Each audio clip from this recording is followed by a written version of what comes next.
America over English, real Ethiopian, me no British, go tell them. Grrrma wheat, etegremenen, Hamarina Kwanka Fidel teach my children.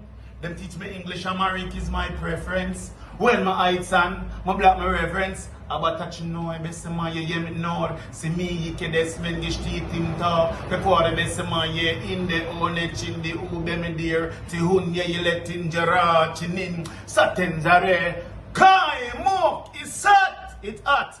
Lion voice, one voice, and the lion voice. Time for the lion and the lioness voices to be heard. Log in and don't log off. Lion voice, Queasy, one. Lion voice, I hit. The fittest of the fittest shall survive. My people, open your eyes. Wake up. Blessed love, this is Queen Omega representing for all lions and lionesses. With the lion's voice, we come to tell our story. Rastafari, live it. Hey, the lion's voice, Rastafari. Greetings, this is Warrior King, and the time has come for the lions and the lioness to tell their own story. This is the lion's voice. Give thanks and praise for the wonderful blessing that's been poured on me. Give thanks and praise. Jah use I as an instrument to set the people free. Jah give her the powers to chant. Jah give her the powers to chant. Rastafari, the lion's voice. Amina, the time has come for the lioness to tell our own story. No surrender, no retreat, we are Jaja soldier. Rougher than the streets, tougher than a boulder. Bigging up lamb's voice. Now put it, I jolly for say that. This is Sanky Davis. It's time for the lion to Ika. For unity is strength. Let us come together, my brethren and sisters, and forward to the motherland. Enough love. This is the lion's voice. Jah Rastafari. Debbie, and I'm speaking to you straight from the Kwadwo Oppong-Wadie Studios, Assassin Radio. I'm a producer, and you know what time it is? It is time for the lion to tell a story. Tune in and don't go anywhere. Beautiful. Was it okay? Kaboom! My name is King Legacy, the 7-star general, the host of Yard Settings on Assassin Radio, an award winner as well, and MC for Legacy Sound International. Ladies and gentlemen, kings and queens, tune into the lion voice, because time to tell our own story. So are you me, man? The lion coming on and boom and tell its own story. Africa and the world. Tune in, lion voice. I'm Nana Farika. The time has come for the lioness to tell her story from her viewpoint and tell the world who Queen Omega is. This is the lion's voice.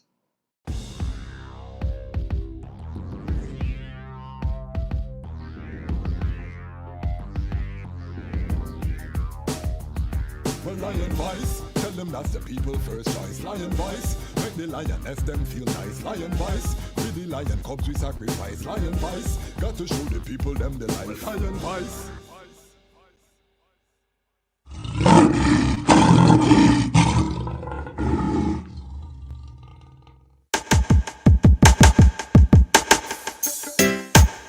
Well, great is the Almighty, and greatly to be praised in the city of Haile Selassie I, the mountain of His holiness. Yeah, from Cape to Cairo, from Timbuktu to the Nile, you know, the whole entire continent. Beautiful for situation, the joy of the whole earth is Mount Zion, from Accra to Addis Ababa. Yes, beautiful continent, better control, mama. Very beautiful.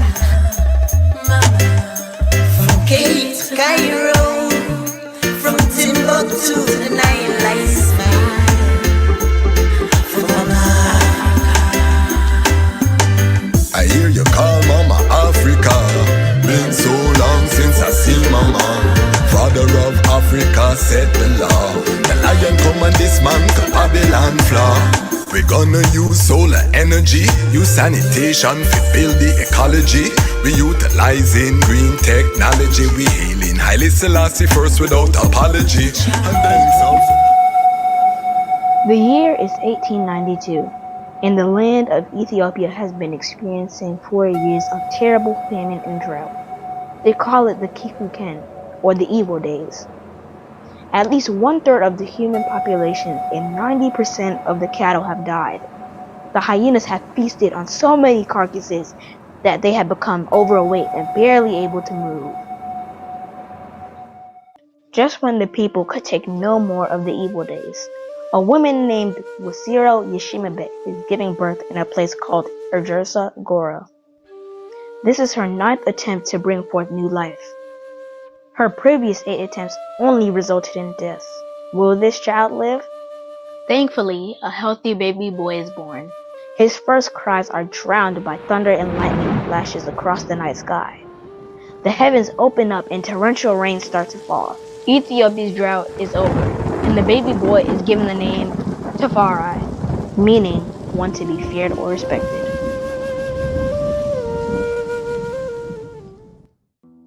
Lich Tafari's father, Ras Makunin, is a very important man in 1892 Ethiopia. Although he is overjoyed at the birth of his newborn son, he cannot spend much time with him. Ras Makunin is the governor of Harar and must get back to the famous walled city to deal with its affairs.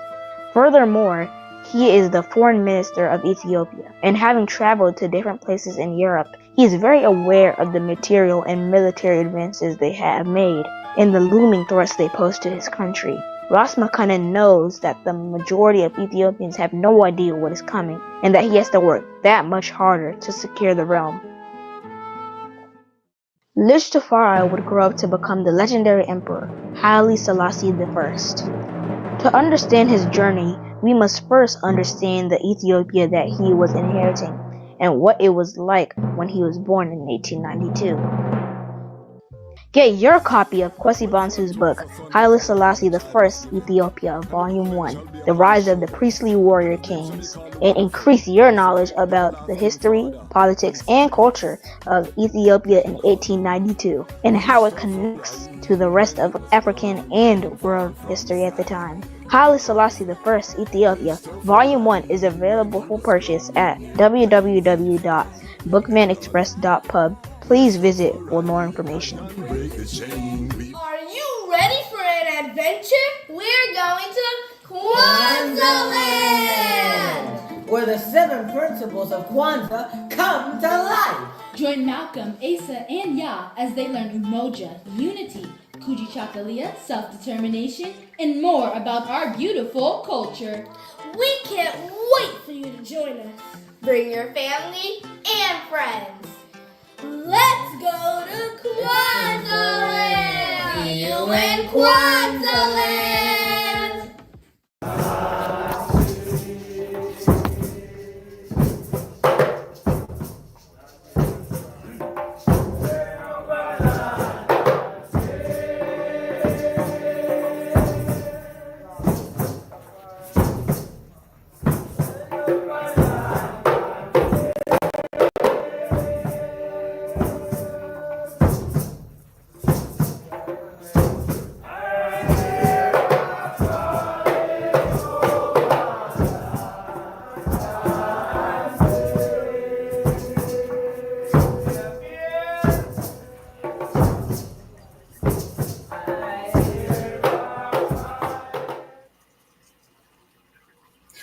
Greetings in that divine name of His Imperial Majesty, Emperor Haile Selassie I.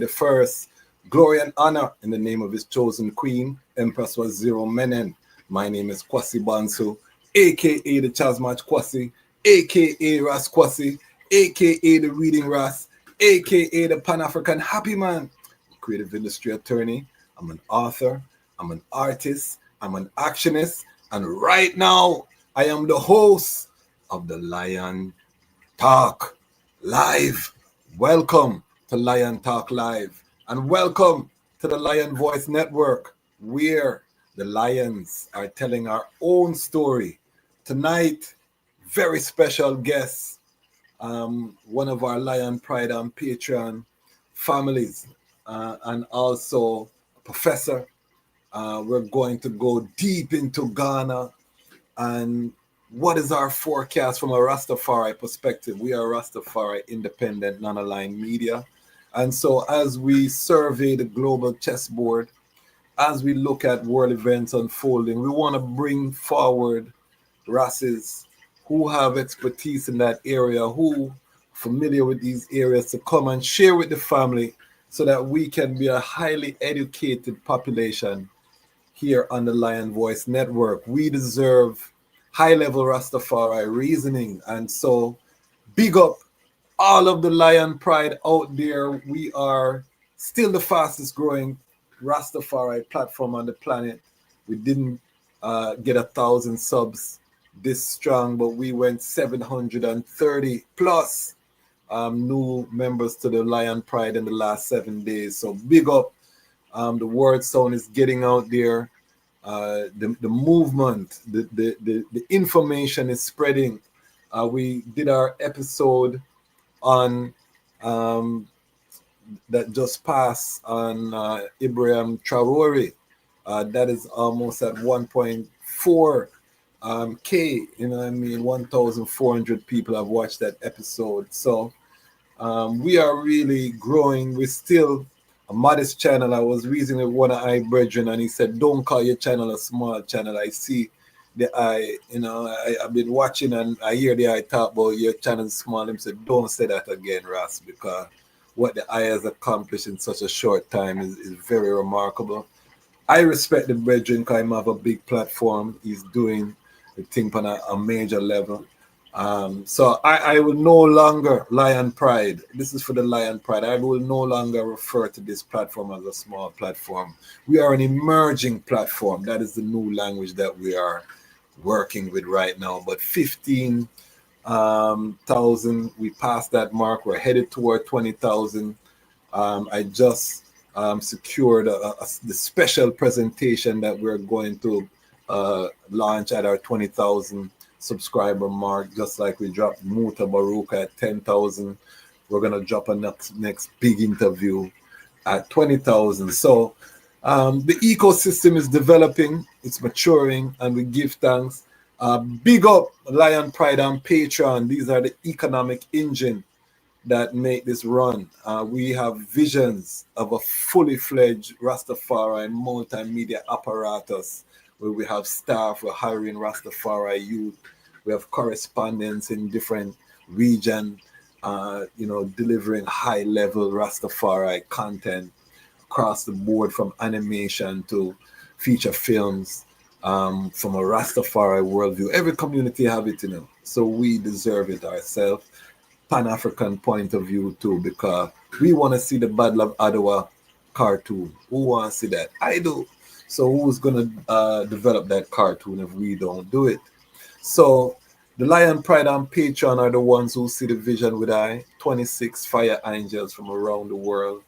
We are trying to hit 100 by January 1st. So family, help us. Come on board, $5, $10, whatever you can, a cup of coffee. Invest in Rastafari independent, non-aligned media, so that we can rise this to where it should be and where it needs to be. We are going to build a production studio on the continent in Ghana. I've already invested in Ghana, have land there. The ones who watch the platform know that. So you're reasoning with a brethren who is actualizing his vision, and I'm carrying along the Lion Pride because I can't do it myself. That is one thing that you realize when you find your purpose and you commit to your purpose, that you cannot do it yourself.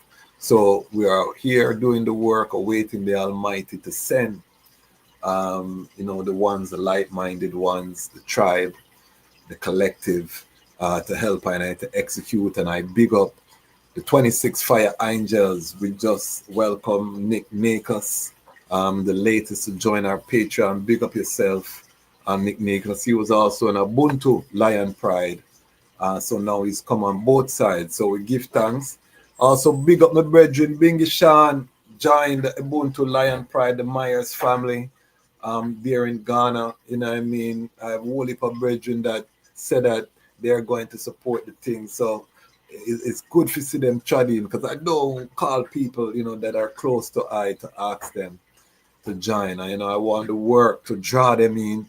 So big up, because Bingy Sean always encourage I and show I that he's watching and he love the work. You know what I mean? He's now part of the Ubuntu Lion Pride, the whole Myers family, which is like I family. This is a family affair. That's why you see I come so confident, because we know that failure is not an option. Why? Because it's not just I family. We represent community. You know, we live this in a real life. So it's a joy to do the work and to see the growth. So big up all the Lion Pride on Patreon. It's looking sticky, I'm going to be honest, to get to 100 by January 1st, but we can do it. Each one does have a brethren and sister does sign up, and we can make this mark. If not, you know, I'm going to have to do an episode about failure, because failure is part of the part of the journey. We know failure.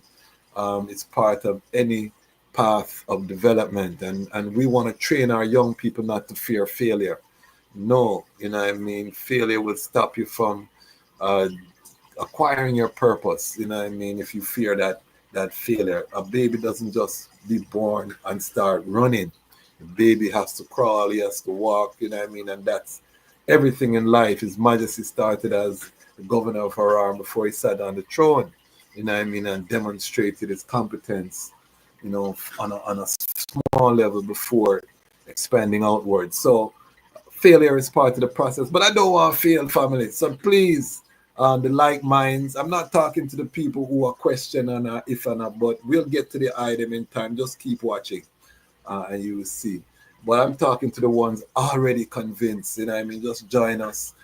Make we trample the beast January morning. All right. I also have to big up the Action Lion Pride.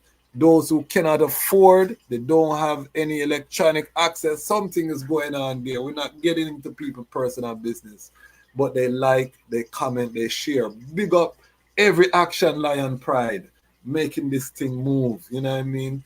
Big up the watch and peep, those who watch. We did 30,000 views in the last 28 days. You know, that's been growing with over 3,000 hours of content watched in the last 28 days. So it's not just people peeping, you know what I mean?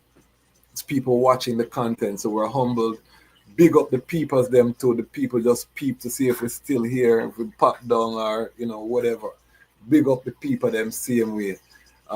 Big up all of the small businesses, Ramia King Design, Ross Lidge, you know what I mean, who are supported from early with his sponsorship, you know what I mean. And tonight, when you see I sipping, I'm going to be sipping Sea Moss Life. I have the Mango Passion. This is the greatest sea moss drink on earth. Big up yourself, Ras Wooley delivered a fresh package as we celebrated Nana Faraika. Earth Strong, he dropped off a case of sea moss to Nana Faraika and Earth Strong, the elder that you see in the intro, just turned 87. So we, you know, had a gathering for her and very idolful. So she's sipping on the sea moss. I'm going to be sipping on the sea moss Life. Big up Rastafari business out there working and providing services. All right, so housekeeping out of the way. Let's get into tonight's guest. This is an honor. You've seen his queen on the platform twice. And you know, when you see a queen of that caliber, I'm talking about Queen Kwadwo Oppong-Wadie. And when we're going to find out why she have that last name tonight, you know, we touched that too.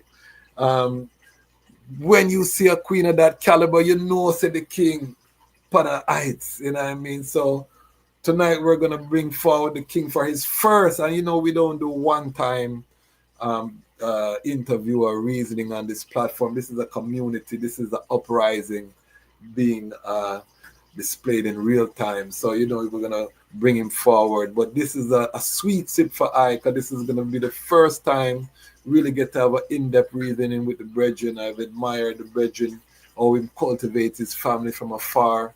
You know what I mean? Brilliant children, educator. Grew up in Ghana. We heard Queen Asantewa's version of the story, of the love story. We're going to get the other side tonight. You know, we hear about the university and this and that. So tonight we're going to get the other side. Lion Pride, help I to welcome Assistant Professor, Rastafari scholar in the area of education, Kwadwo Oppong-Wadie. Welcome, family. Yes, I the jazz match Rastafari. Give thanks, you know. Yes, I. Give thanks to be here. I give thanks to the I you know I am very glad that this platform is here, and I'm very proud that I have to say that when I joined it was less than 300 people, and today you're talking about inching to 20,000. So just big up to the eye. I think this is a testament to the quality of programs that you have on this platform, and it's very much appreciated. So, and I give thanks. It's always a joy to tune in. If I don't get to tune in on Wednesdays, I certainly make it a point, you know, to watch the episodes later on. In fact, my youths always make fun of me that, you know, is this the only thing that you watch? But it's a great platform. So yeah, I mean, it's always a joy, you know. So give thanks. Yeah. Give thanks, and the fact that I, you know, joined the Patreon, and you know, you're putting your money where your mouth is in terms of investing it in something that's positive. So, you know, publicly again, I just want to say give thanks for the eye and the family, because I know it's a family support. We are humbled and we take the duty seriously. But you know, you come on this platform, you know the drill then. We have to step in the Lion Talk time machine to the day of your birth. Take us to where the eye was born. Set the scene of the eye origin story. Give thanks once again. I'm Kwadwo Oppong-Wadie, affectionately called Ras Wiro I. Born in the beautiful and picturesque city, harbor city, port city of Tema in Ghana, West Africa. You know, Tema is a city which sits on the Atlantic Ocean, and as a result, there's always influences from all over the world. It is a city that was constructed by our first president, Osajifo Dr. Kwame Nkrumah, from scratch. It is also the port city, so that's where all the ships dock and everything. So I was born there. I was also raised for the most part there. I went to school at Tema Parents Association School in Tema, initially doing my elementary education. As I went through the stages, I came, you know, in my home, it was a really very rich, print-rich environment. So, you know, I used to read a lot.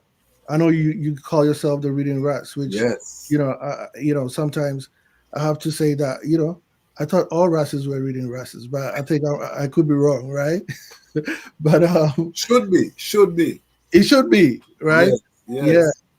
So coming up in that kind of print-rich environment, I used to really read a lot. Like we had a World Book Encyclopedia. That was my thing. I used to read a lot. And then I also, you know, later on used to read a lot Encyclopedia Britannica as a young person growing up. But in my home, there used to be visitors all the time because of my parents. And the visitors that used to come in also included chiefs, you know, and the chiefs would come in and they would present their rituals, libation and all the, you know, African rituals and stuff like that. So this began to have an influence on me. But there was another thing that really had an influence on me as a young person coming up, because back then they used to propagate the negative idea that, you know, Africans had no knowledge, right? That knowledge was a preserve of Europe. So as a young person growing up, I remember my father had planted some papaya trees in the backyard, and the papaya trees grew up to be male trees. Fortunately, my grandmother on my father's side was visiting. Now, my grandfather, my father's father, it was a very educated person, but my father's mother, she never went to school at all, and so the idea was that, oh, maybe people who don't go to school don't know anything, but that is a false conception, and that false conception was debunked for me at a very young age, when after my father planted these papaya trees and was complaining one day that all the trees are male. So my grandmother, I saw her go to the tree one day, when my father was at work, and literally I saw her performing some kind of operations on the tree, um, not knowing, she was actually grafting the tree based on indigenous knowledge. So within a short time, the tree had converted from being a male tree, all the trees, all the papaya trees, to female trees, and were now bearing fruit. So what that did for me was to affirm for me that yes, there is an African system of knowledge, right? There is a black knowledge. It's just being denied. So it made me begin to ask questions. What is the black person's knowledge? What's the black man's knowledge? And which later on would lead me to ask another question, which I'm going to come to in a little while. But so after that, I went to high school, and in Ghana, most of the time, well, these days it's a little different, but when I was coming up, when you go to high school, you go to boarding school and you stay there, right? So you get away from your parents' house and you go to boarding school, you stay there. So the first boarding school I went to was Okwakumine Secondary, which is in the mountains, just a little further up Ebri Mountains. And I was told, stick up in, I was told that was done by Kwame Nkrumah to mix the different tribes together and make the school together. Well, that is partially correct. So initially there were some missionaries who came and established high schools, but they were mostly on the coast, right? In Cape Coast, in particular, in Accra and places like that. But when Kwame Nkrumah came, he constructed within a short time 400 different high schools across the country. And he also intentionally made it so that he said, as Africans, we need to know ourselves. So if a high school is in like the Upper West region, that does not mean that you have to attend a high school in the Upper West region. You go to another region, go there, learn of the people who are there, learn, get to know each other. So absolutely, that is what Kwame Nkrumah did intentionally. And it brought about a lot of national cohesion that Ghana stands to have benefited from to this day. So when I went to high school, the second high school I went to was Presec, which is right by the University of Ghana on the way to the Ebru Mountain. So when I went there, there was a lot of Rastafari vibes in that school. It was like everywhere you go, you see red, gold, green, Lion of Judah, quotations everywhere. Where does that come from in Ghana? Because that was one of the things in 2005 when I went to Ghana for the first time as a Ras. I was so surprised how like the culture was so strong there. We were getting saluted by soldiers, police. It's like a whole energy around Rastafari. Where does that come from in Ghana culture? Well, that's a very good question. I think that Rastafari has been in Ghana for a very long time. Indeed, if you look in the 1960 report of the brethren who came from Jamaica and toured 5 different African countries, including Ghana, where they met Osagyefo Dr. Kwame Nkrumah. When they came to Ghana at that time, there was Rastafari already in Ghana, and they met those Rastafari, right? So, that culture has been there. But it's also important to know that the kind of respect that Rastafari, Ghanaians in Ghana has been worked for, right? A lot of brethren have gone through a lot of things and have worked very hard to um, garner that level of respect from the people. So, like you said, in Ghana, anywhere you go, whether it's in the bank or at the police barrier, you know, everybody's hailing you, they're greeting you. You walk through certain ghettos and people at left and right shouting Selassie, Rastafari. So it's been something that's been there from ever since. So when I went to Prosec, that was the vibe there. By then, also, I had, I was listening to a lot of reggae music and stuff like that. But when I went to Prosec, maybe I'll say when I was around 16 or so, that's when I began to really um, learn deep about Rastafari, and I started to study with the Ethiopian World Federation in Ghana. Now, the Ethiopian World Federation then was headed by a blessed elder, Big Dread, also known as Wodi Mikhail, who's recently become an ancestor. There was one brother, Hill Pupa Levi, who, really assisted in answering questions and giving I and the teaching. So that we were there for a little while through the high school days, learning. And then later I studied with also the 12 tribes of Israel in Ghana. That's how I linked up with people like Bosco. Also big up Jael, who is one of the elders there. And then, afterwards, moved on from there as well and studied on my own. But at the same time, having come through high school, in those days, I was also reading a lot again, I used to go to, back then, the British Council. There was one British Council in Accra and one also in Kumasi. So when I came on holidays, I'll go to the British Council library, which is a world-class library. So they had a lot of books, but fortunately, they had a lot of books focused on Black people, and people just went there to study for their exams. But I went there to go dig in the books, and there were a lot of books by Basil Davidson. And, Basil Davidson is known for really going into African history of ancient, and also looking at how the Greeks viewed Africans and viewed Africa as the land of God, or the land of the gods, right? And also looking at other authors such as Ali Mazrui, who from Kenya, who had some documentaries, he had some books. So at this time, I was really, the many authors, J.A. Rogers from Jamaica, right? G.K. Osei from Ghana, was reading Reverend S.A. Means, The Missing Link in African History, Ishaka Musa Barashango, reading books by Jabon. So having come through all this, and then later on, I have to big up Mama Askali Selassie, who I saw on your yes.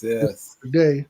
So I meet her and her family, and back then they were producing the books Jahog. Yes. So we began as family, and I contributed 2 articles to two of those volumes, in those series. There were 4 series, so out of the 4 series, 2 of them have 2 articles in them. I was like maybe 2021 or somewhere there. So after that, I went to the University of Ghana and continued my studies over there, which was also a great experience, because going to the University of Ghana again established a strong Rastafari presence, on the campus. And one thing that also aided in that was that at that time, the president of Ghana was Jerry Rawlings, and he had begun a program of liberalizing the airwaves, because prior to that, Ghana had only the state broadcasting corporations. So when he liberalized the airwaves, the university was one of the first to have a radio station. And there was one brother who is now in Canada, and they had discovered some old equipment that was being used in like the 1950s and 1960s to train broadcasters, and they tested the equipment and found that the equipment worked. So they said, let's start a radio station. So he approached me and said, look, we need you, So I came on board and we started the first non-governmental radio station, Radio Universe, which is still there to this day. So presenting on the radio as a reggae presenter, whilst studying in the university. So, I mean, that's just So stick a pin. The brethren I told you about, Kwadwo Oppong-Wadie, he's on the university radio. Right, that's what I heard. Tradition that the I has started. So True. Mighty. I go and make sure the I them connect, because True. That's a powerful. I didn't even know that I have that connection to the True. radio. I've been on that radio station, Yes, I've had my music played on that radio station. So that's a powerful connection there. True. So by the time you went to the university, you already had locks and everything, or you were? Yes, indeed. So how old were you when you put on your locks? I was 20 years old. Okay. So like from between 16 all the way to like 19, I had already declared Rastafari, but because of the system in the school and stuff like that, we walked around. Like I remember I used to have a bag that I used to walk around with, which said strictly Rastafari, right? So we used to study, but by the time, as soon as man graduated from high school, I put on my luck. So when it came time to go to university, the idea was that we have to go to university as a Lux person, right? Because we were thinking that if we do not do that at that time, then what will happen to our children when they come up and they want to go to the university? So fortunately for me, I applied to the University of Ghana, and they admitted me with no problems, no qualms about Lux. They didn't give me any problem at all. They fully welcomed me to the campus, and it continued from there. So yeah. Were you one of the first with locks on University of Ghana campus? One of, but not the first, because when I went there, there's a brethren, Rasma Wan, who was a year ahead of me. He was studying performing arts, who was there. I was studying geography and resource development, so more within the mainstream, if you want to call it that way. But then after that, we had brethren who also, came and became part of the Rastafari community in the University of Ghana. Wow. And there were other brethren also in the Kwame Nkrumah University of Science and Technology, which is in Kumasi, who were also holding the fort down there in those days. Yeah. And the I family, which kingdom is the I family represent? Is it the Ga? Well, my on my father's side is Ashanti. Ashanti. And then on my mother's side is Akuapem. Okay. Yes. Two powerful Akan kingdoms. And of course, we know Ashanti is the majority in the country. I was given an Ashanti name. Yeah, a powerful name. Yeah, Kwasi Osei, so that's on my birth certificate. Right. So my father is very much, very passionate about the Ashanti, because of the impact they played in Jamaica in the history. Although it was a lot of Coromantee in Jamaica. And Coromantee is also part of the Akan people. Yeah. And actually, I think also it's important that part of on the coast there is the city of Coromantee, but there's also a slave dungeon right there in Coromantee. So anybody who came through that particular slave dungeon to the Western world was also referred to as Coromantee. Yes, and they're more with the Fanti side of things. Absolutely. But one of the things that we know now as the diaspora that we contribute is that all of these bloodlines connect. Absolutely. So we are the diaspora is the ones who are now going to be that glue to glue that tribalism, because we have no choice but to be Pan-African, because we don't know which kingdoms are people exactly. Well, but also it is also important to note that even being born on the continent, you still don't have any choice than to be Pan African. And I say this because most of the time, when we people talk about ethnic groups and so-called tribes and stuff, they make it seem as if these things are static, right? But there has never been a time like that.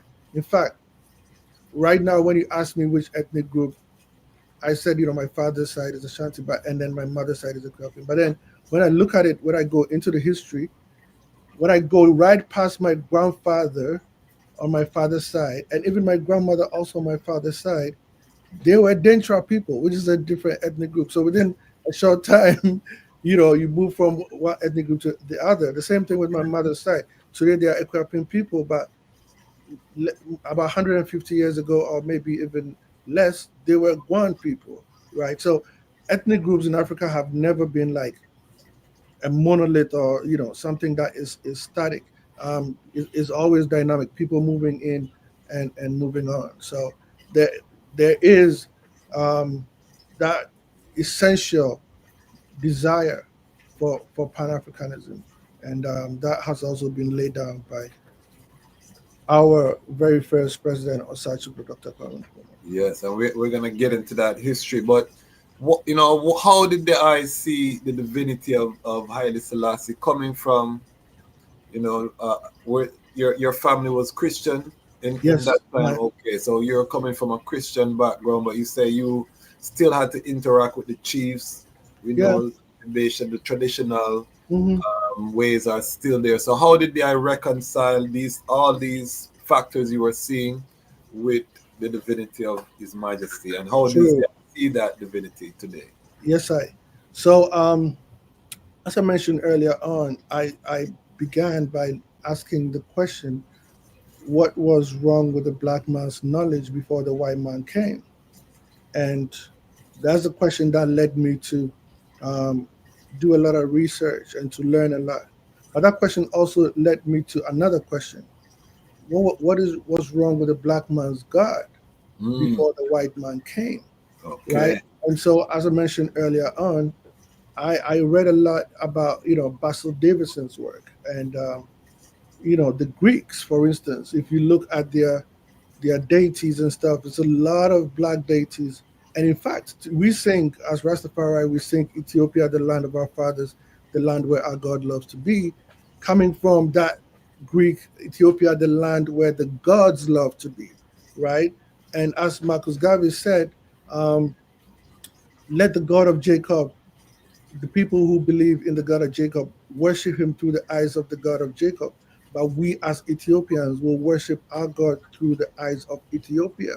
So this framework led me to study and to acknowledge the divinity of His Imperial Majesty Emperor Haile Selassie I the First, but also coming through the point you made earlier on, that having come up through the Western knowledge and also the African knowledge, and knowing that the concept of divine kingship is something that is intrinsic to the African culture. So, seeing His Imperial Majesty as the divine king fit perfectly for me into that realm of Africanity, if you want to put it that way.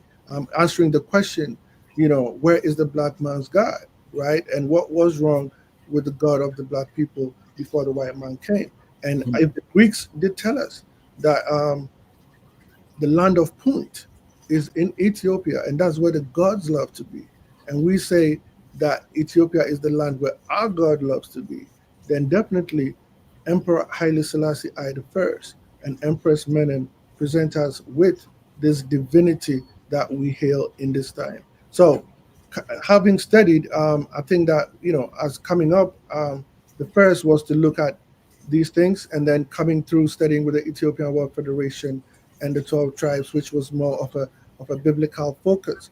But even then, right, and graduating from that and to looking at things with the spectacles of Ethiopia, as Marcus Garvey did say, we still see this divinity of His Majesty Haile Selassie as King of Kings and Lord of Lords and conquering Lion of the tribe of Judah. So that's how I come in within that realms. One of the things that struck eye because the first time I went to Kumasi and we were in the Palace of the Asantehene, and they have a medal in a case that His Majesty gave to the Asantehene Ose Tutu, and he gave him the title of the Lion of Judah. And our guide at the time was letting us know, how all of the royal house acknowledge, Ethiopia, and how the Ashanti had a tradition that is where they forwarded from, from East Africa, from Ethiopia. And, to see that relationship between the royal houses, that I don't think we get that in the West, how even the royal houses kind of bow before His Majesty and acknowledge Ethiopia as, the highest throne. Was they aware of that knowledge coming up, or? Absolutely. So again, when I first saw that is when I was in high school. There's a place known as the Military Museum, which is in Kumasi, and when I went on vacation there, I would go there just to check out the artifacts and stuff like that. And that's the first time I saw the present that His Imperial Majesty gave to the Ashanti people, which is still there to this day. Okay. Give thanks. Give thanks. Is that the same medal or that was a different present?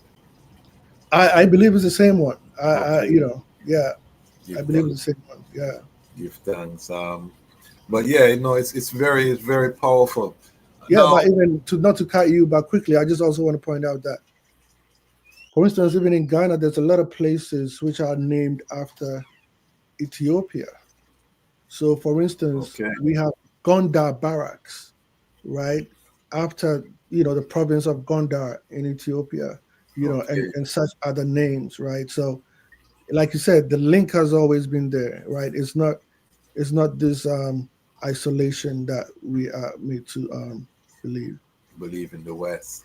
All right. So talk to us about the university, Rasan campus. What was that energy like? Because in here, the beginning of a love story also is being sparked here. Talk to us about, we want to set the stage dramatically. True. I mean, University of Ghana was great. It was a great time. We met a lot of people. As a RAS on the campus, it was a great vibe. I mean, everybody used to pass through, I gates. People always wanted to vibe with Rasta, and it was a positive thing. Of course, we went there to study, but there was also the social aspect, and that is where I also met my empress, Asantua, as a young people, coming up. So, it was all about, I was an ITAR chef. I still am, right? Yeah. So, we had been on strike at the university. The university had been on strike, and the strike initially was thought that it was going to be a short-lived strike, but it went on for a long time, maybe about a year or so. And yeah, so at that time, the faculty had put down their tools, saying that they were demanding better conditions of work before they would come back to the classroom. So we were there on campus, just day to day, hoping that they would just call up the strike and come back, but they weren't. Just around the same time, we're having students who were coming in from the United States. My empress being one of them. I cooked ITAL food all the time, and I even people from Jamaica, when they came to the university, I always was the one hosting them, cooking and stuff like that. So these people coming from the United States, some of them being vegetarians, were looking for something of that nature, and people pointed out, our brethren, he's always cooking ITIL food. So we hosted some of the students that included my empress as well, and then from there we began to talk when we saw each other, and then we began to hang out a little bit more, and then we became a couple, and we're still here to this day. So When did you see that spark? Was it the first interaction, or it took a little while before you sight up that spark and know this is going to be Iman Queen? Well, the spark was there from the first time, but it's certainly it's not something that at the same time is spontaneous, right? Yes, You have to work with each other for a little while. So that's what happened, and also check out the vibe. So it was positive in that way. Give thanks. Give thanks. We love the love stories here. Yes, I. So yeah. Any black man that's leading a black family right now, I salute. It's not easy, So and the I family have a beautiful, brilliant family. So we really salute the I and the Queen as the example, True. Yeah. So that was the love story. That's how it started, right? And also back then I told you I was working on the radio. So sometimes when I was going to the radio station, she would come with me just to Yes. come and sit, and then I'll be, playing the music and DJing and stuff like that. So, love conquered all things, All things. And you put on 2 selection fair sometime and thing. True. Yeah. We love it. So I wanna bring us to our topic. But before we get into the topic, give us a little history on the creation of the modern state of Ghana, including Nkrumah, the founding fathers, just for those who are not familiar with Ghana, why Ghana is special, why there's a black star on the flag, the red, gold, and green. You know what I mean? Just give us, there is a professor. I know we're getting a treat tonight. So I want to just bless up the family with a macro, we don't have to go into the details, but a one-on-one. Give us a one-on-one on the formation of the modern Ghana. Well, give thanks for that question, the jazz match. So modern Ghana came into existence in 1957, but prior to that, it was known as the Gold Coast, a name that was bequeathed by the European colonial masters. So when the European colonial masters came to Africa, particularly on the West Coast, they would give names to places based on the kind of resources they extracted from these places. So, for instance, we have the Rice Coast, and then we have the Slave Coast, right, which is now known as Nigeria. And then they had the Gold Coast, which is Ghana, and then they had the Ivory Coast, which is Cote d'Ivoire, right? So they gave these kind of names,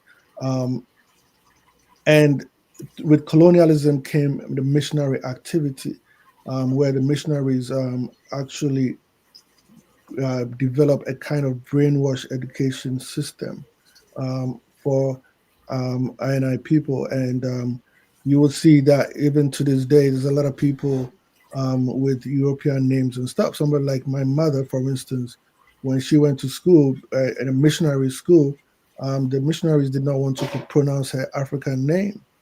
So, they gave you a European name and told you that that's what your name was going to be. The same thing happened to Nelson Mandela when he went to school. He was never called Nelson, but the missionaries gave him the name Nelson. So, at that time of colonial rule, there was the Gold Coast colony, which was basically the southern part of Ghana today.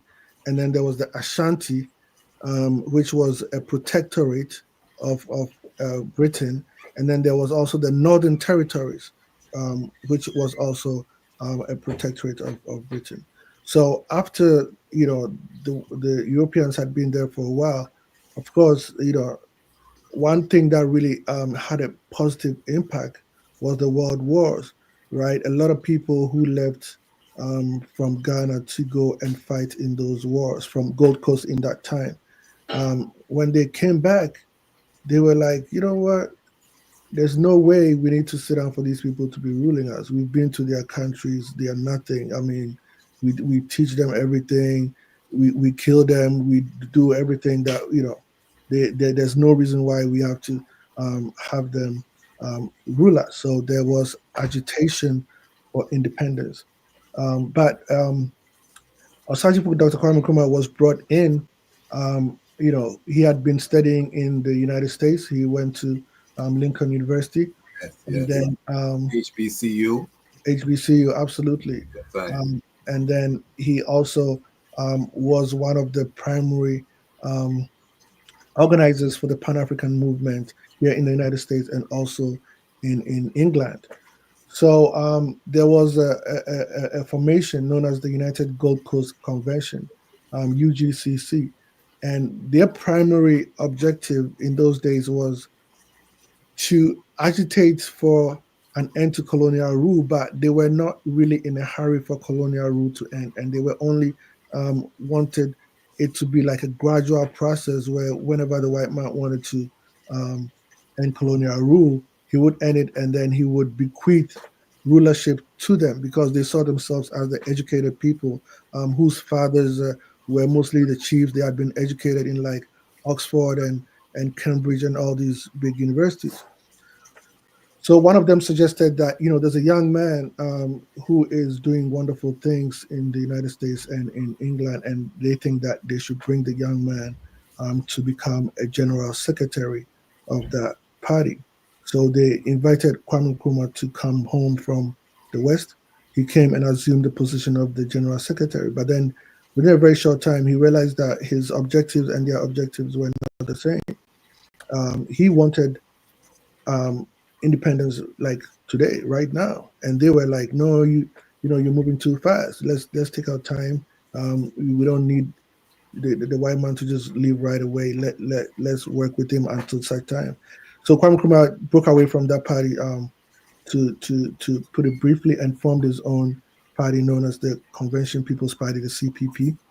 And then he organized a grassroots movement where he went from village to village, from city to city, from town to town, talking to the people, telling them about the need for independence immediately. So to cut a long story short, when the colonial masters realized the impact that he was having, they put him in jail. And whilst he was in jail, they held elections, thinking that, they were going to have their candidates be the ones who were going to win the election. But Kwame Nkrumah won the election landslide from behind bars. And and they had to release him. So when they released him, he came out and also demanded independence now. So in 1957, he was able to win that independence for Ghana, becoming the first country to gain that independence south of the Sahara from colonial rule. Now, when he did that, he didn't end there, right? He said, in fact, on the day of independence, he said that the independence of Ghana is meaningless unless it is linked with the total liberation of the African continent. Mm-hmm. So once he became the prime minister of Ghana, he made it a point to work towards the liberation of the African continent. In fact, it is said that he had a map of Africa in his office, and he would check off, the countries that were gaining independence from colonial masters from time to time, and the ones that he had to be worked on. So I'm saying practically, he set up bases in Ghana where most of these freedom fighters would come and train and go back to their countries. And this even included people like Robert Mugabe, the former prime minister of Zimbabwe. There were many people who came to Ghana for that. Now, Kwame Nkrumah, unfortunately, was overthrown in 1966, having ruled Ghana for about 9 years and having made a great impact, an impact that is still very, very visible to this day. Now, you talked about the flag of Ghana. Kwame Nkrumah, also was a student of Marcus Garvey, right? When he was in the Western hemisphere. He got introduced to Marcus Garvey. He became part of the UNIA. And when he, as a young person, he was also under the tutelage of His Imperial Majesty Emperor Haile Selassie I. So the first country that Ghana visited, Kwame Nkrumah visited when Ghana gained independence was Ethiopia, right? And you may see that or may notice that most African countries do have red, gold, green in their flag colors, right? And that is an ode to the flag of Ethiopia, right? So Kwame Nkrumah did combine the red, gold, green, and also put in the black star, which is coming from Marcus Garvey. And in fact, not only that, um, the national team is still today known as the Black Stars of Ghana. And then, there we had a shipping line known as the Black Star Shipping Line, which, is defunct now. But this whole idea of the Black Star was very much ingrained. I mentioned earlier also that this whole idea of Pan Africanism was even there way before Kwame Nkrumah came on the scene. So we look at somebody like Chief Sam, in 1914, before Marcus Garvey, was one of the earliest people who came from the continent of Africa to the United States and repatriated 60 families from the United States to then Gold Coast in 1914. So this whole idea of Pan-Africanism was solidified by Kwame Nkrumah during his tenure as president, and it was so entrenched that even those who may not ideologically necessarily agree with him do not have any choice but to at least pay some sort of lip service to these ideals. So in 1966, Kwame Nkrumah was overthrown by a military. Stick a pin before you get to 1966. Who are some of the other players that were around Kwame? They call them the founding fathers. You see their image in Ghana. Yeah. Can you block about who some of these people were? Well, yeah, but that whole idea of the founding fathers is a revisionist history. Okay, give us the fullness, King. True. So Kwame Nkrumah is the founding father of Ghana. There's no founding fathers. In fact, those people who are being accorded the title of founding fathers today they declared that they were not in a hurry for independence. In fact, some of them even went as far as going to England to tell the monarchy and the rulers of England not to entertain what Kwame Nkrumah was doing. So I don't see how today they can come and want to bask in the glory that is being accorded to Kwame Nkrumah. So there was no founding fathers. There was a founding father, but it is important to know that there were some other people who were around Kwame Nkrumah who did excellent work. One of them being George Padmore. When I was a young person growing up, I didn't even know that George Padmore was not born in Ghana, right? That's how much entrenched he is in the psyche and the history of Ghana. Only later to find out that he was born in Trinidad, and then came to assist Kwame Nkrumah to establish the state of Ghana. So, there is a library in Accra known as the George Padmore Library. That's one of the places that I used to also really like to frequent as a teenager and study. So George Padmore, and then we had people like Bedema, we had people like Kojo Botsio. These were the people who really worked with Kwame Nkrumah to fashion out the new state that has become known as Ghana. But as for those people who are trying to reclaim or trying to claim credit today as founding fathers, they were not even fighting for independence of what we know today as Ghana. It was Kwame Nkrumah who went around the northern territories, the Ashanti, and say, you know what, let us all come together and create this state as Ghana, right? Those people were only looking for some kind of rulership to be bequeathed to them after the British had departed, for them to be the ones in control of the Gold Coast colony, which was the southern part of Ghana. but it was Osajifo Dr. Kwame Nkrumah who went around and actually brought together what we know today as the Volta region, Transvolta Togoland, the Gold Coast Colony, Ashanti, and also the Northern Territories to create this new state of Ghana. This is why we need a Rastafari perspective on the history family.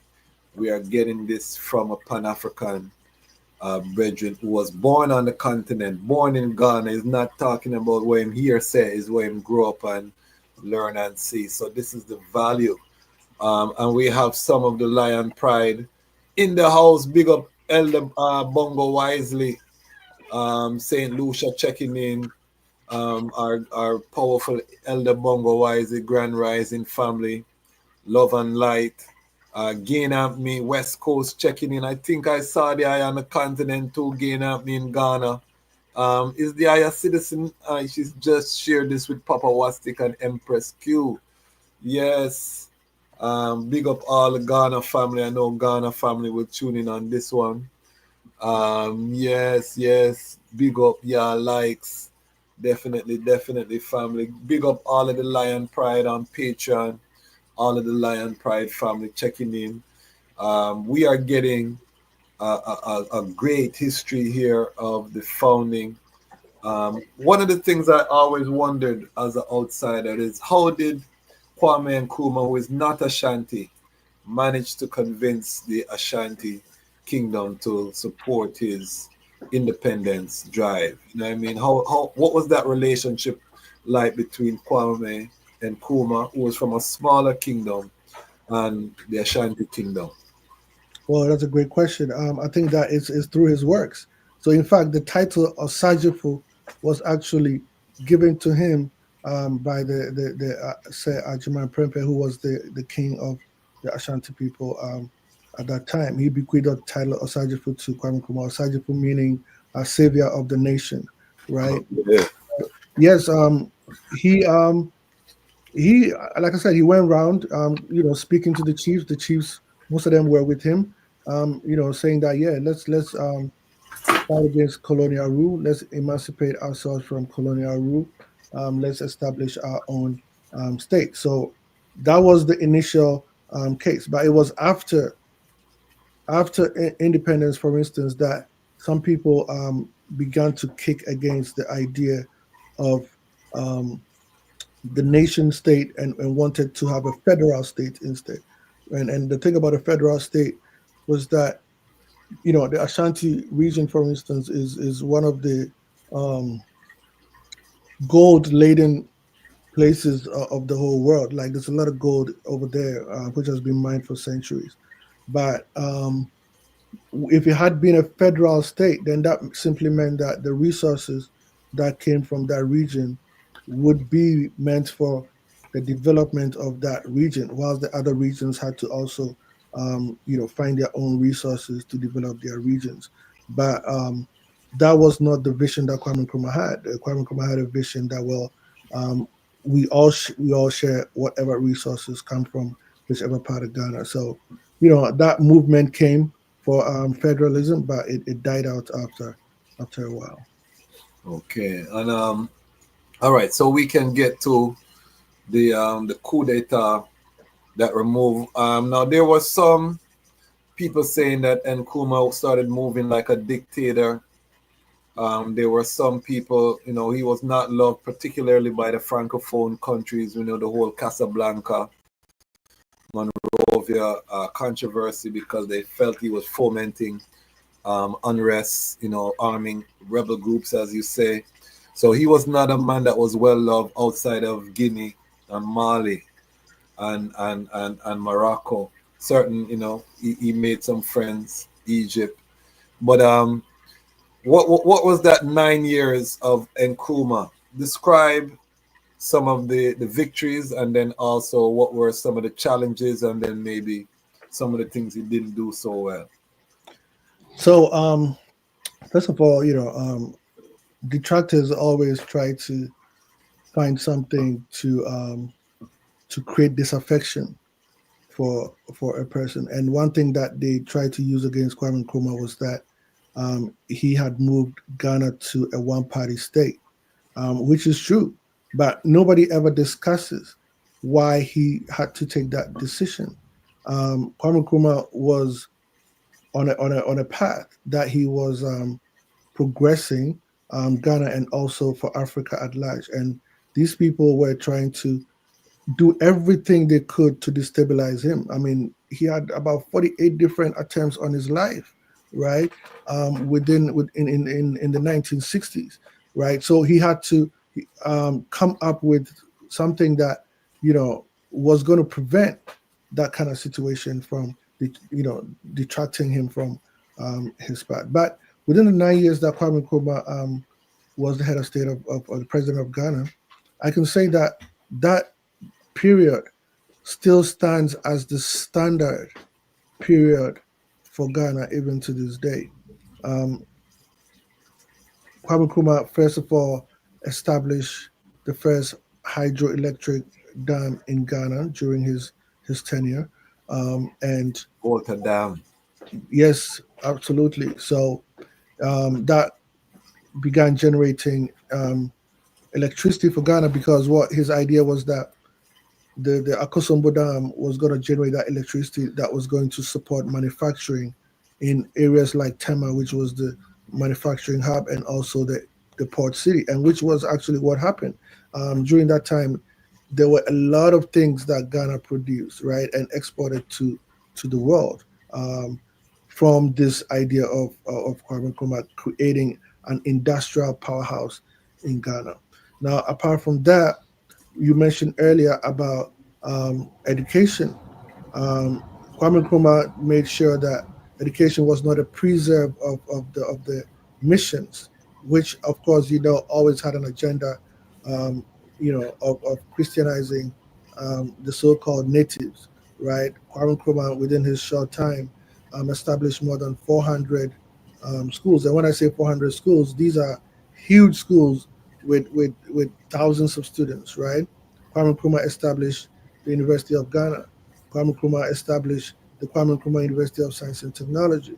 In fact, Kwame Nkrumah also, in those days, in the 1960s, established an atomic energy plant in Ghana to develop atomic energy. It's still there to this day.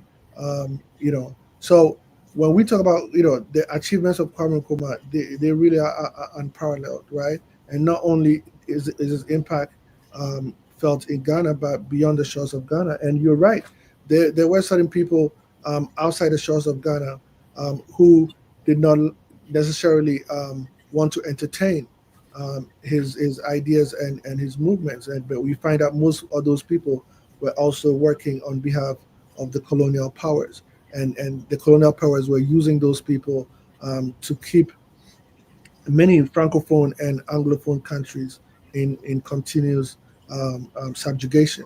So Kwame Nkrumah stands tall. His impact is felt not only in Ghana or Africa, but throughout the Black world, throughout the diaspora as well, right? Because he worked a lot with the Caribbean. He worked a lot with the United States, and also, when I say United States, I mean Black United States, and also, England and stuff like that. Give thanks. So talk to us about the coup d'etat. So the coup d'etat came in go ahead. 1966 when Kwame Nkrumah was away in I've forgotten the name of the country, somewhere in Eastern Europe, and they overthrew him. So he went to Guinea under the invitation of Sekou Touré, who was the leader of Guinea at the time, and he became the co-president of Guinea from the time that he was overthrown in Ghana until the time he passed away in 1972. And from his time as leader of Ghana till the time he passed away in 1972, he wrote about 30 books, books that continue to have a continued impact on the African world. When I was a young person, I'm still kind of young, but when when I was like maybe 19, 20, I also joined the AAPRP, which is the All Africa People's Revolutionary Party, which was started by Kwame Nkrumah. And, we got to read a lot of his books during that time as well. Books such as Conscientism, Africa Unite, which is a brilliant piece of work. All of his work. So 1966 came the coup.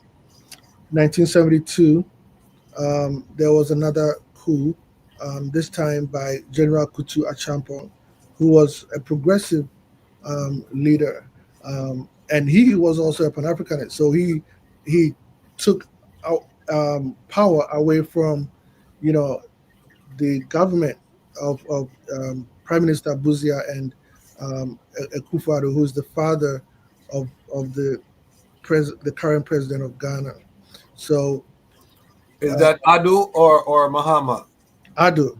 Adu. Mahama, it will be Mahama is not yet in. He will be coming in on January 7th. Yeah. Right. So that was his father. Was his father. Was co-opted by Right. the His father's government was a reactionary kind of government. Okay. Right? So they were overthrown by Kutu Achampong. Kutu Achampong came in, and he right away saw that the European powers were using debt to control Africa and Ghana in particular. So he decided to embark on a program known as Operation Feed Yourself. And this program encouraged agriculture on a mass scale. And not only that, he made it so that everybody had some kind of garden or farm. Now, when he realized that, okay, now Ghana was self-sufficient in terms of food, he declared to the IMF and World Bank that we are not going to pay any money that you claim that we owe you. Right? So he also was head of state for a little while until 1997, when he was also overthrown by General Ekufu, who lasted for a short while. And then in came Jerry Rawlings, who assumed power. As a young person in Ghana, he assumed power as a very young person. He was 32 years old when he became the head of state, and he was head of state and president for 19 years until he was, elections were held and he lost the elections, and then President Kufuor came in. He did his tenure, and then after him came President Mills, and President Mills did his first term, and then after the first term, he passed away. So President Mahama, who was then the vice president to President Mills, assumed power until the duration of that tenure, and then also won elections and stayed for ruled for 4 years.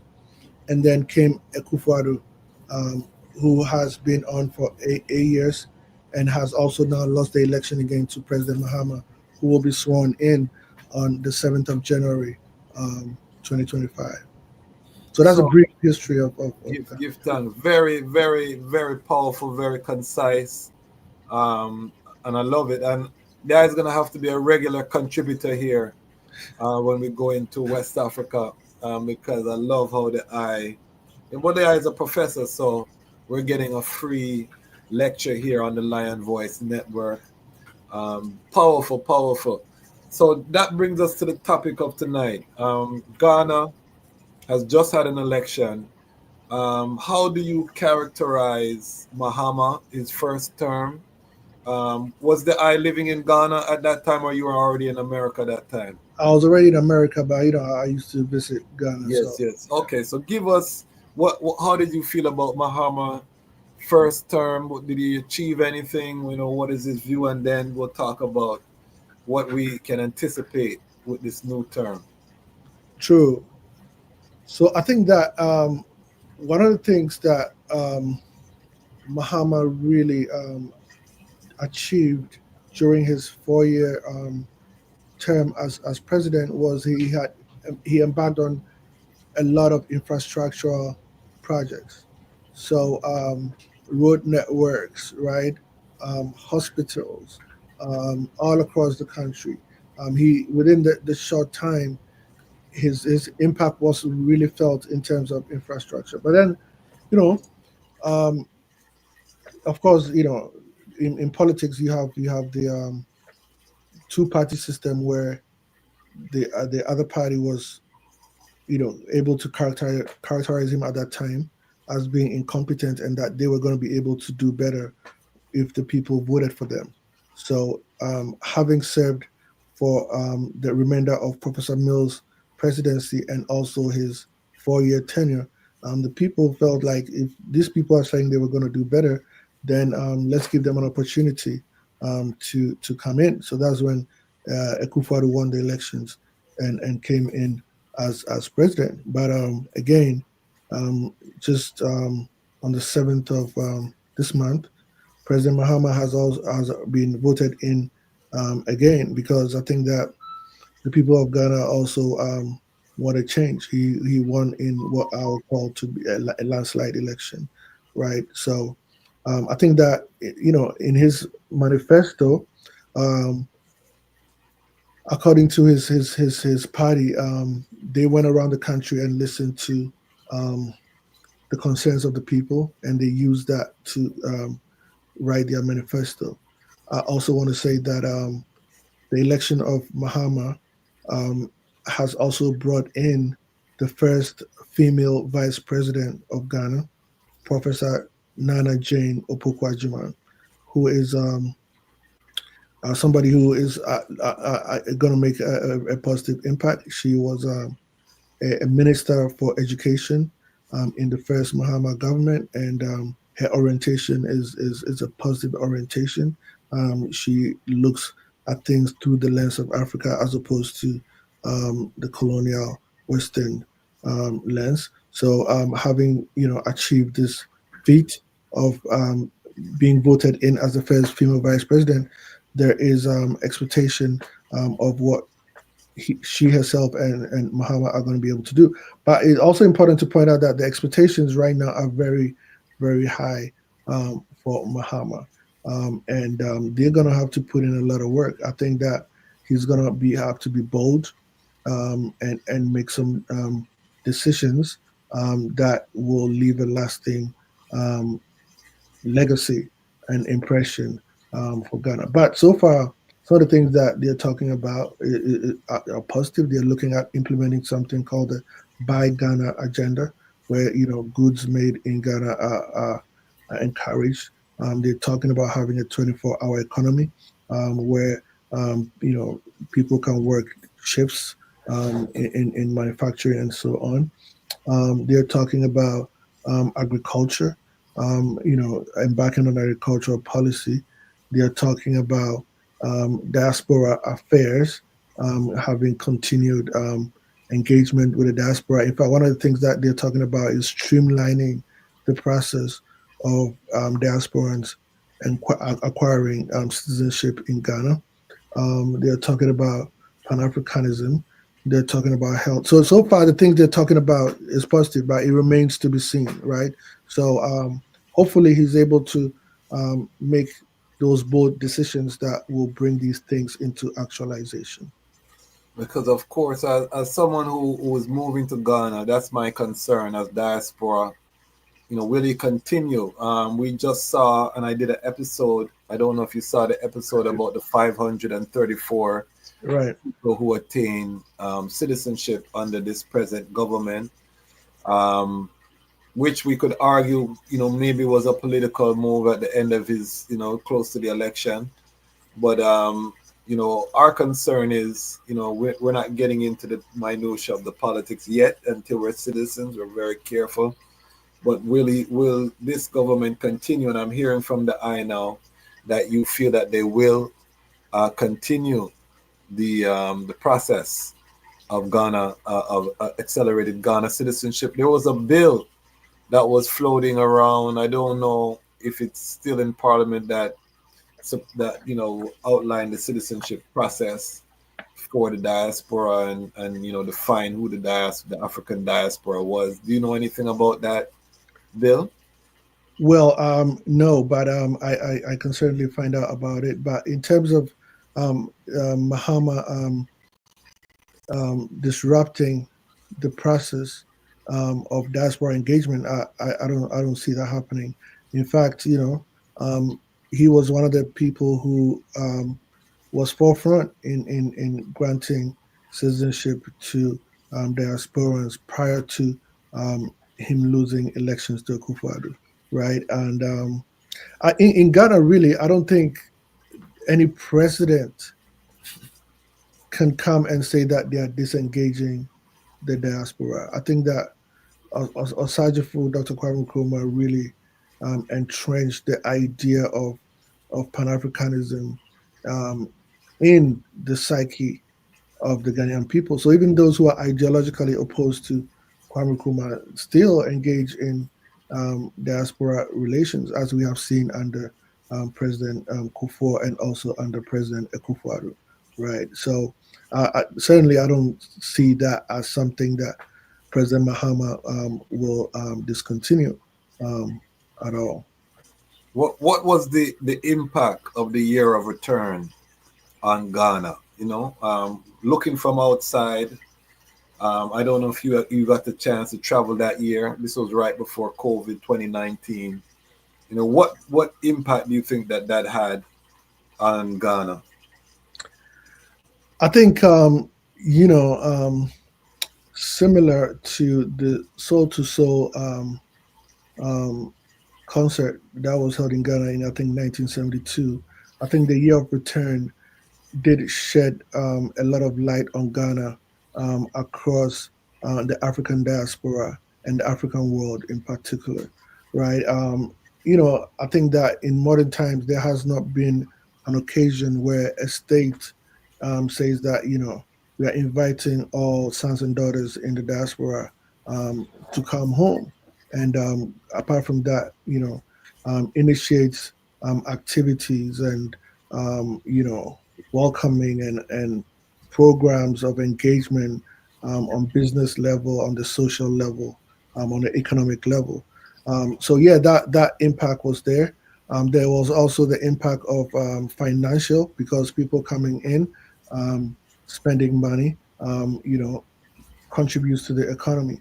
I know there has been mention of the year of return possibly having a negative impact in terms of escalating prices, but I don't blame that on the year of return. I think that that is more to be blamed on, Ghana finding oil, some few years ago, and a lot of people coming into the oil business, and when they come in, for instance, whatever price an apartment or a home is asked for, they just pay that price. They don't even negotiate because they are in the oil business. They're able to afford that kind of thing. The year of return was more of you know a come, and then most people who came did not necessarily stay. They went back to their residence, the places of abode. But people like in the oil industry and stuff like that, they live there, right? And I think that they have been major contributors to Inflation, soaring prices of goods and stuff like that. And then socially, I think that the year of return was also positive socially, because it afforded the diasporans to experience, the people of Ghana, the landscape of Ghana. It afforded the people of Ghana to interact with brothers and sisters in the diaspora on a one-on-one kind of basis. So I think it was positive. I mean, in that way. I mean, of course, there is also the talk of the government using that as a income generation strategy, and I think that is also is also something that is factual, right? But I also even within that, it's also, it gave a great opportunity for people in the diaspora who maybe never thought that they would be able to visit the motherland, to be able to go and experience it. Definitely, and I love the fact that Ghana right now is leading, all of West Africa, the entire continent when it comes on to the topic of repatriation. I tell people that Accra right now is like Harlem in the 1920s, because this confluence of all these black people from all over the world. You go Dirty December this month, if you can afford the $2,000-$3,000 ticket and you fly there, you're gonna see all of the black world, or a large, you're gonna see celebrities, athletes, Afrobeat artists, dancehall, reggae artists. You're gonna see the whole cornucopia of the Pan-African reality. True. In Ghana in December, you know what I mean? And this is the vision that Kwame Nkrumah had realized in real time. I tell everyone, it's something even if Ghana's not your space, because I know a lot of ones want to go East Africa, some South Africa, but even if Ghana's not your space, you have to experience being in Ghana, being in Accra, feeling that energy. At least, this time, this is the time to do it. You know what I mean? Now, let's talk about the Sahel and what's happening. We have a wave of anti-colonial sentiment taking place on the continent right now. I just did an episode on Ibrahim Traore, which is doing very well on the platform. That shows even the interest. This young brethren, 35, and I'm going to bring you forward too, because I want to go do a deep dive on Jerry Rawlings as well. So I'm going to have to bring that forward for that. But we have seen the military coup, the charismatic revolutionary leader. We see the same thing in Mali. The same thing is happening right now in Niger as well. What are your thoughts first in terms of what is happening with the Sahel region? Well, give thanks for the question. I think that for me it's a positive thing. I know some people criticize because they came under coup d'etats and overthrew civilian governments in some cases, and also in the case of Burkina Faso, overthrew a previous military government. But then, the thing is, let's look at who is not happy with what is going on in Niger, Mali, and Burkina Faso. France has continued to be a colonial power in Francophone Africa, even though they have claimed for a long time that they are not necessarily so. Let me give you a typical example.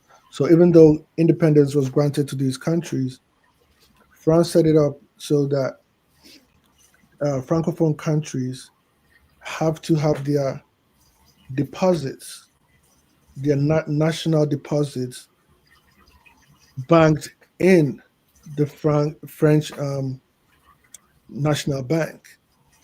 And then when these countries need their own money, they have to go and borrow that money from France and then pay an interest on the money that they deposited in French banks. In fact, the former French president, Francois Mitterrand, he said that had it not been for Africa, France would be what he called a so-called third world country. And it is very true. So what is going on in Burkina Faso is a time of self-determination by the people of Burkina Faso under the leader Ibrahim Traore. What is going on in Niger, which literally lights up France, because most of over 90% of the uranium that is used in providing electricity in France comes from Niger, whereas the people in Niger barely had any electricity. The same thing with Mali. So these military uprisings that we see in Mali, Burkina Faso, and Niger are also mostly backed by the people of these countries, right? They are popular movements. So when we look at someone like Ibrahim Traore, excuse me, um, he came in as a military young man, 36 years old. But at the same time, one of the first things he did was to say, you know what, I don't need any presidential salary. So he does not take salary as a president. He's paid the same salary that he was getting as a captain in the army. Look at what he's done within his short time in Burkina Faso, right? He has totally transformed the health sector, and by introducing mobile clinics, which go from place to place, give people screenings, administer health services to people. He has totally transformed the agricultural sector, because he said, why do we have so much tomatoes in Burkina Faso, and yet we have to import tomato Tomato paste. paste from Italy, right? So right now, Burkina Faso is manufacturing its own tomato paste, right? Apart from that, he's looking at industrialization for Burkina Faso. Um, he has done established a hydroelectric dam as well, providing electricity to the people of Burkina Faso. He brought in 400 tractors and established a farming scheme where farmers get to use these tractors to till the land for free, right? It's a community thing where these tractors are distributed throughout the country, and farmers, if you need it, you go get it, you go till your land, you bring it back, another person gets to use it, transforming the agricultural sector. So I think that to me, it doesn't like His Majesty said. These things, when you talk about governments, democracy, and communism and military rule, they're just names, they're just titles, right? Monarchical rule and all this, they're just titles. What matters is, are these leaders working on behalf of their people? And absolutely, we see that happening in Burkina Faso, we see that happening in Mali, and we see that happening in Niger. So from where I stand, I can only wish them well. I think that also one of the things that Burkina Faso has done recently is to establish a national bank. So right now they have seceded from the National Bank of France and doesn't have to go to make deposits in the French National Bank. They are doing that in their own country. That is what real independence is about, not the kind of fake independence where you're nominally granted independence, but at the same time you have to kowtow to the whims and caprices of the colonial power. So I think that what's happening is a positive thing.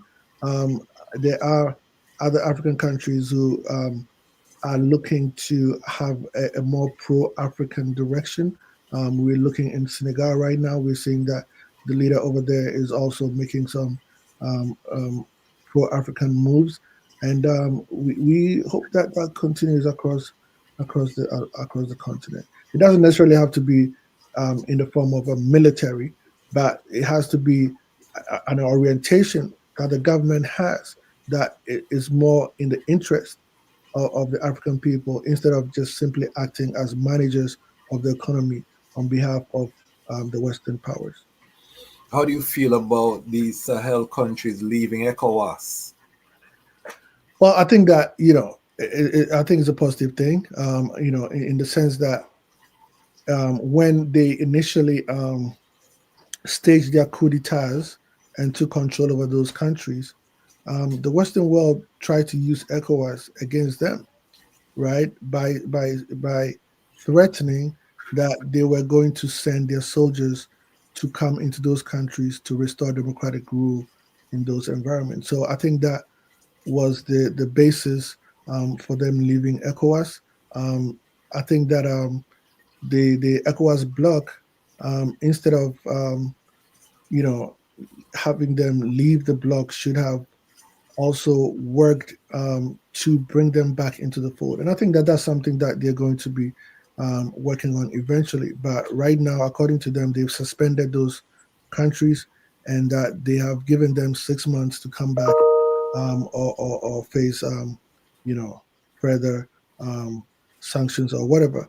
But the thing is that even within this milieu, we see that Burkina Faso has made it so that free movement for people, in the sub region, and also in the wider African context. So I think that ECOWAS will eventually have to work to bring them back in.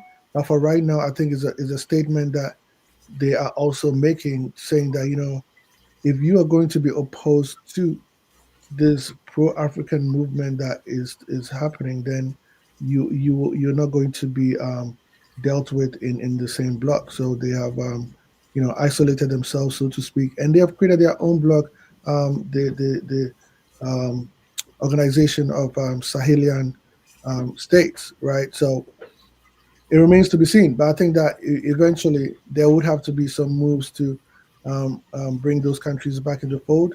And I think that is also hypocritical on the part of ECOWAS, to isolate them, just because of them having come through coup d'etats, right? Because there are other people within those states which have acted likewise, and there are many very pro-Western um, governments, which act against the people on behalf of the Western powers, which ECOWAS has not sanctioned. So ECOWAS will have to um, take take its time and bring Mali, Burkina Faso, and Nigeria back into the fold. And I think they're going to do that eventually. I think that right now they're just trying to save face, because of the shameful act of being used by the Western powers to threaten independent states in the Sahel. Yes. One of the things that I found very interesting and even, I dare say, hopeful was that Mahama, one of his lines of attack on the government was how they dealt with the Sahel countries. He signaled that he would, one of his things would be to do some outreach to the Sahel countries. And that gave me a little bit of hope. Bongo Wisely is asking, will Ghana leave ECOWAS? How do I feel about that? No, I don't think Ghana is going to leave ECOWAS. I think that, you mentioned Mahama. It was when he won the elections just a few weeks ago. Ibrahim Traore sent him a message, and basically saying in polite terms that, I'm looking forward to you living up to your stance, as wanting to work with us, right? That is the Burkinabes. A place like Ghana and Burkina Faso, coming up under Rawlings and Thomas Sankara, it was just brotherly, sisterly countries, right? So no, I think Mahama is actually going to take a different stance from the Akufo-Addo government. I think he's going to be working towards reaching out to Burkina Faso, Mali, and Niger. I don't think he's going to take an oppositional stand, and I also don't think Ghana is going to leave ECOWAS. So you think that the Mahama may be the bridge that helps to bring them forward into ECOWAS? Potentially, right?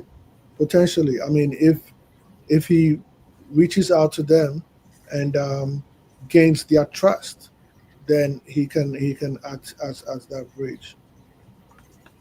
Give thanks. Big up Johnny Johnson. He said, true UN, African Union, ECOWAS are tools of Francophone and Anglophone, CIA, FBI, Mossad instruments, and instruments of and against Pan-Africanism or perished peoples. Yes. How do you feel about that statement? Yeah. I mean, Pan-Africanism or perish, right?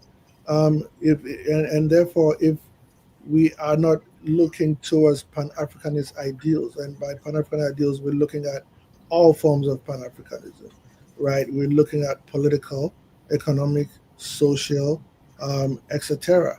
So anything that stands in the way of achieving that must be removed. And we have seen ECOWAS being used by these colonial powers against the people of Africa. We see the same thing in other regional blocks across Africa. So if we don't reorient towards a Pan-Africanist stance, that is going to be detrimental.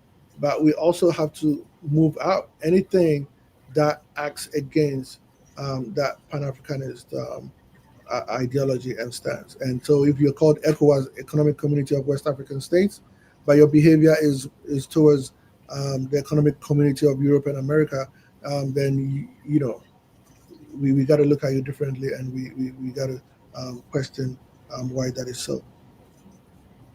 Serious thing. Our elder Ras Makapi, UK, checking in. Big up Ras Makapi. Said Rastafari blessings. Has the wholesale adoption of the Western democratic model been beneficial for African countries? I don't think so. And I don't think so because, forms of governance emanate from the culture of the people. So when, for instance, after the United States gained its independence from Britain, they adopted this multi-party democratic system because primarily they didn't want the poor people to identify the rich as the causes of their problems and rise up against them. Now, Africa, if you look at traditional systems of governance, it has its own democratic elements to it. And I think that one of the things that African countries or African states should have adopted or created at the time of independence, and it's not even too late to do that right now, is to look at our indigenous forms of governance and fashion whatever democratic models of government that we want to have after those. I think one of the things that we see also, for instance, is that the 4 years that most democratic governments are accorded is too short for us, right?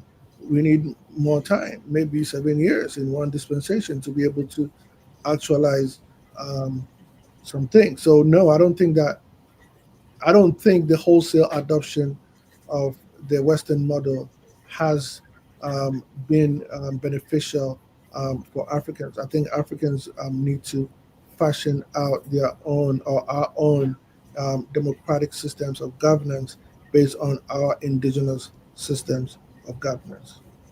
Serious thing. Johnny Johnson, anytime you can get Kenya, Jamaica, and other puppets, Commonwealth, Westminster, Viceroy fools to become soldiers of fortune for white capitalism, Cuba. Never forget the Battle of Quito, Cuernavaca in Angola. I'm not familiar with that one. Are you familiar with that battle that he's mentioning? Well, if I'm correct, I think that the Cubans under Fidel Castro were very instrumental in the overthrow of the Western governments in the Southern African region, including Angola's fight for independence. I know that there were some serious battles fought that brought down these Western-oriented governments. I am suspecting that the Battle of Vale that he is referring to is one of those that was won by the aid of the Cubans. Okay. Give thanks. We have a very intelligent Lion Pride family, so we give thanks. So this is the community reasoning. You know, we are bringing the guests, but it's for all of us to sit and have high-level Rastafari Pan-African reasonings, and you can see we delivered that this evening. Bongo Wise is asking Brother Wadie, what is the ICE take on the operations of ECOWAS? Well, give thanks, Brother Wisely, for the question.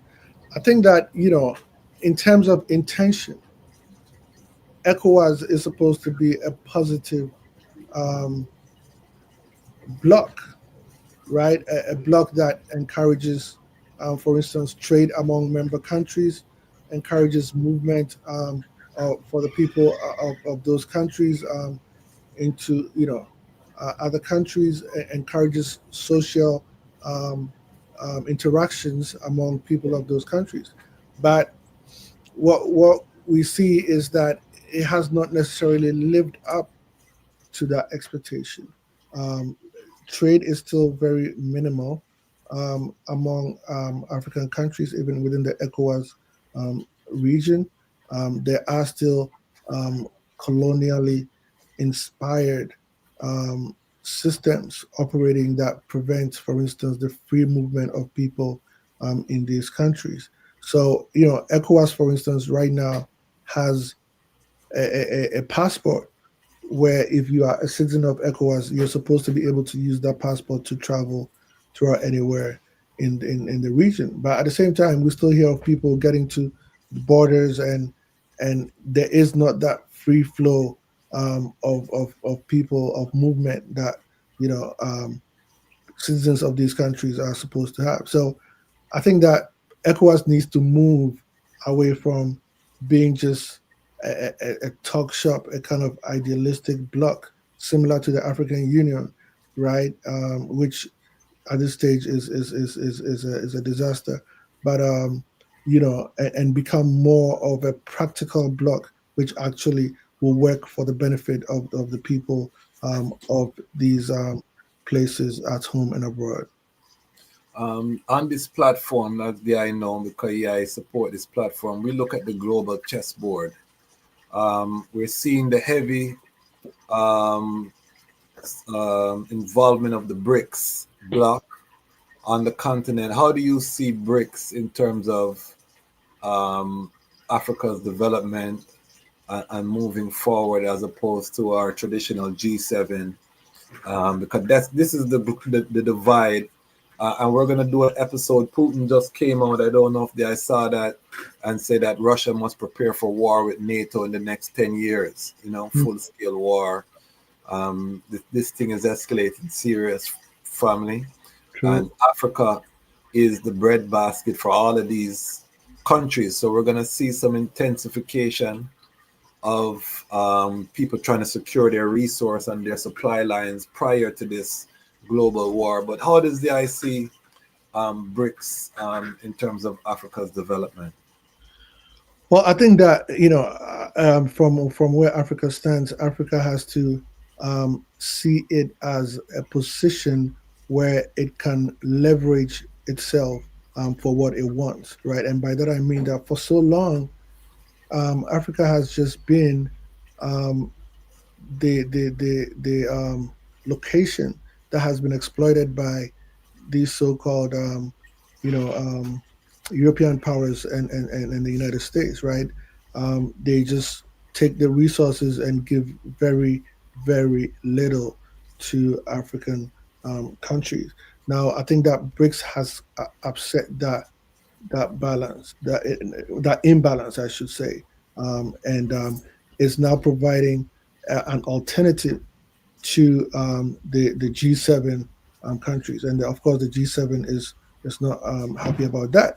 But I think that Africa also should be wary and not just look at it from, well, just because the Western powers have exploited us for so long, we should allow ourselves to also be exploited by the BRICS countries, right? I think that we should.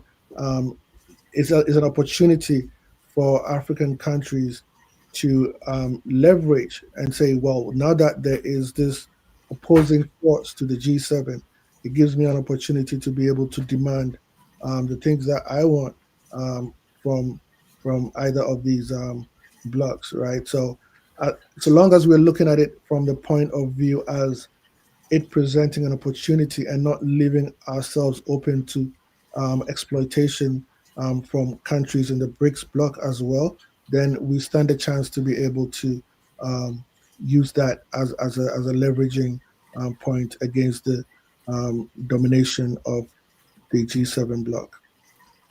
Okay. Couple more questions, and then we're gonna seal up. We're already at the 2 hour mark, family. We know these things fly. This is just part one. Johnny Johnson please ask Dr. Wadie what he thinks of the African Union entertaining Israel Zionist government observer status when 6 regions of African Union diaspora isn't fully operational.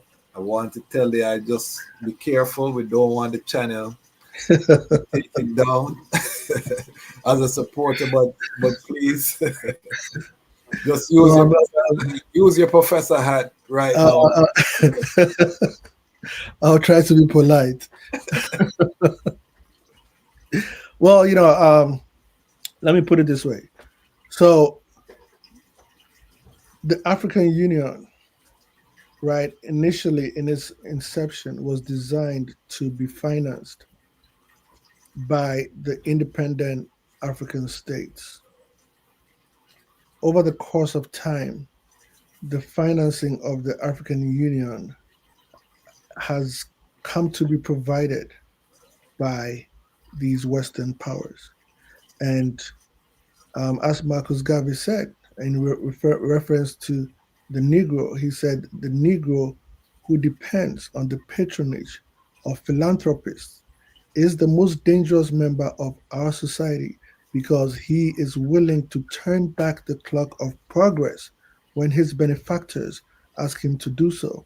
So if these benefactors are the ones financing the African Union, then they also have the power to control the African Union. So I believe that by saying that politely, answered your question, because I do want this platform to be here. Right? Yes. We're wise, we're wise. We're not young. We balance the zeal with wise mind, knowledge, and understanding. So who have ears, let them hear. True. Who have eyes, let them see. We're building for the long term.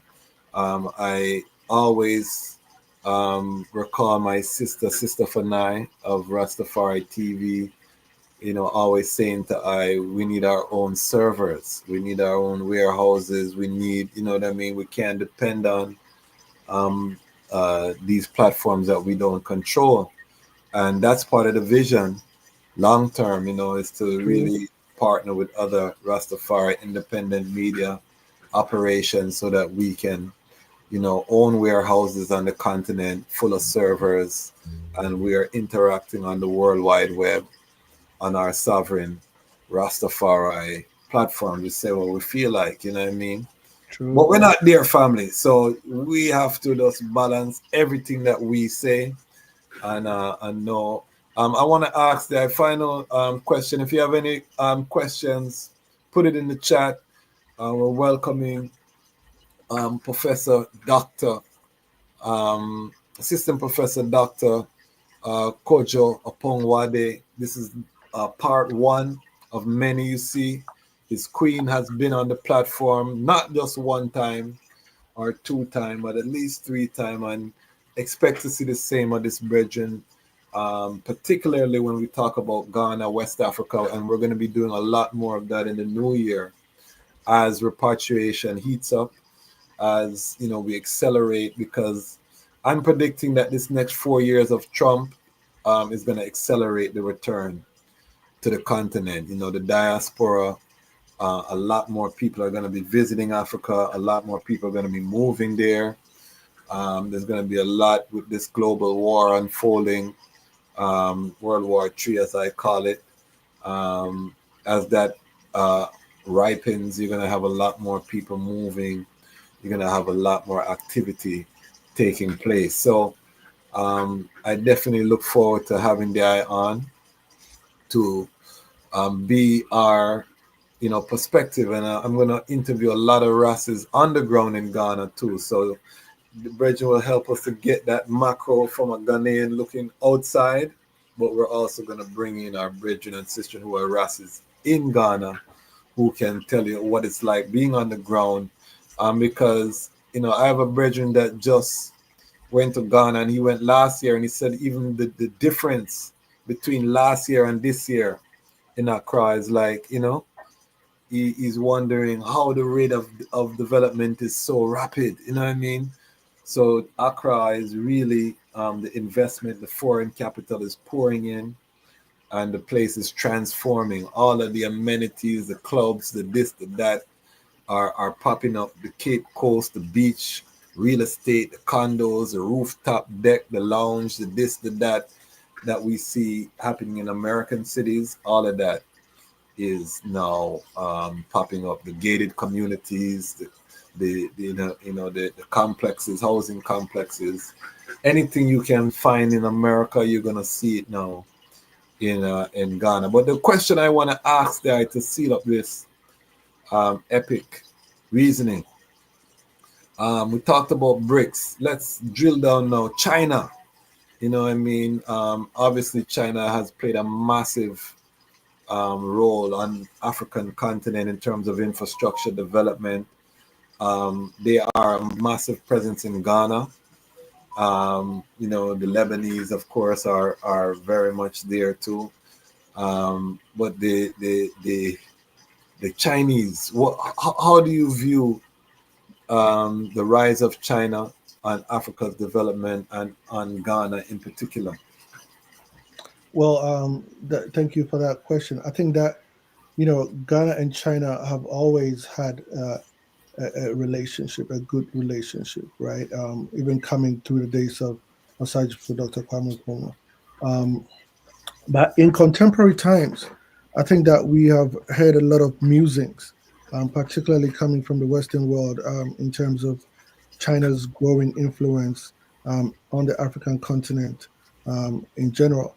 But I also think that one thing that stands as a threat to the Western influence in Africa being posed by China is the kind of relationship that China seems to be having with Africa. In other words, China comes to Africa and says, hey, we do need some, say, uranium, right?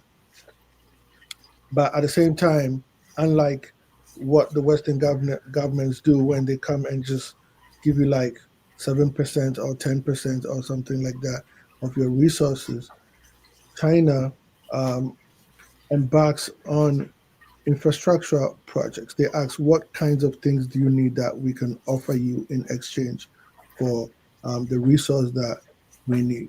Now, having said that, I think that Africa should also be cautious of not substituting one colonial power for the other, right?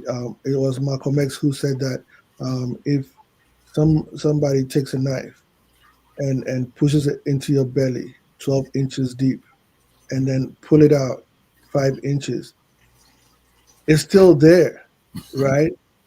Even though the person has pulled it out 5 inches, the knife is still in your belly, right? So I'm saying that to say that, whereas China, of course, has been more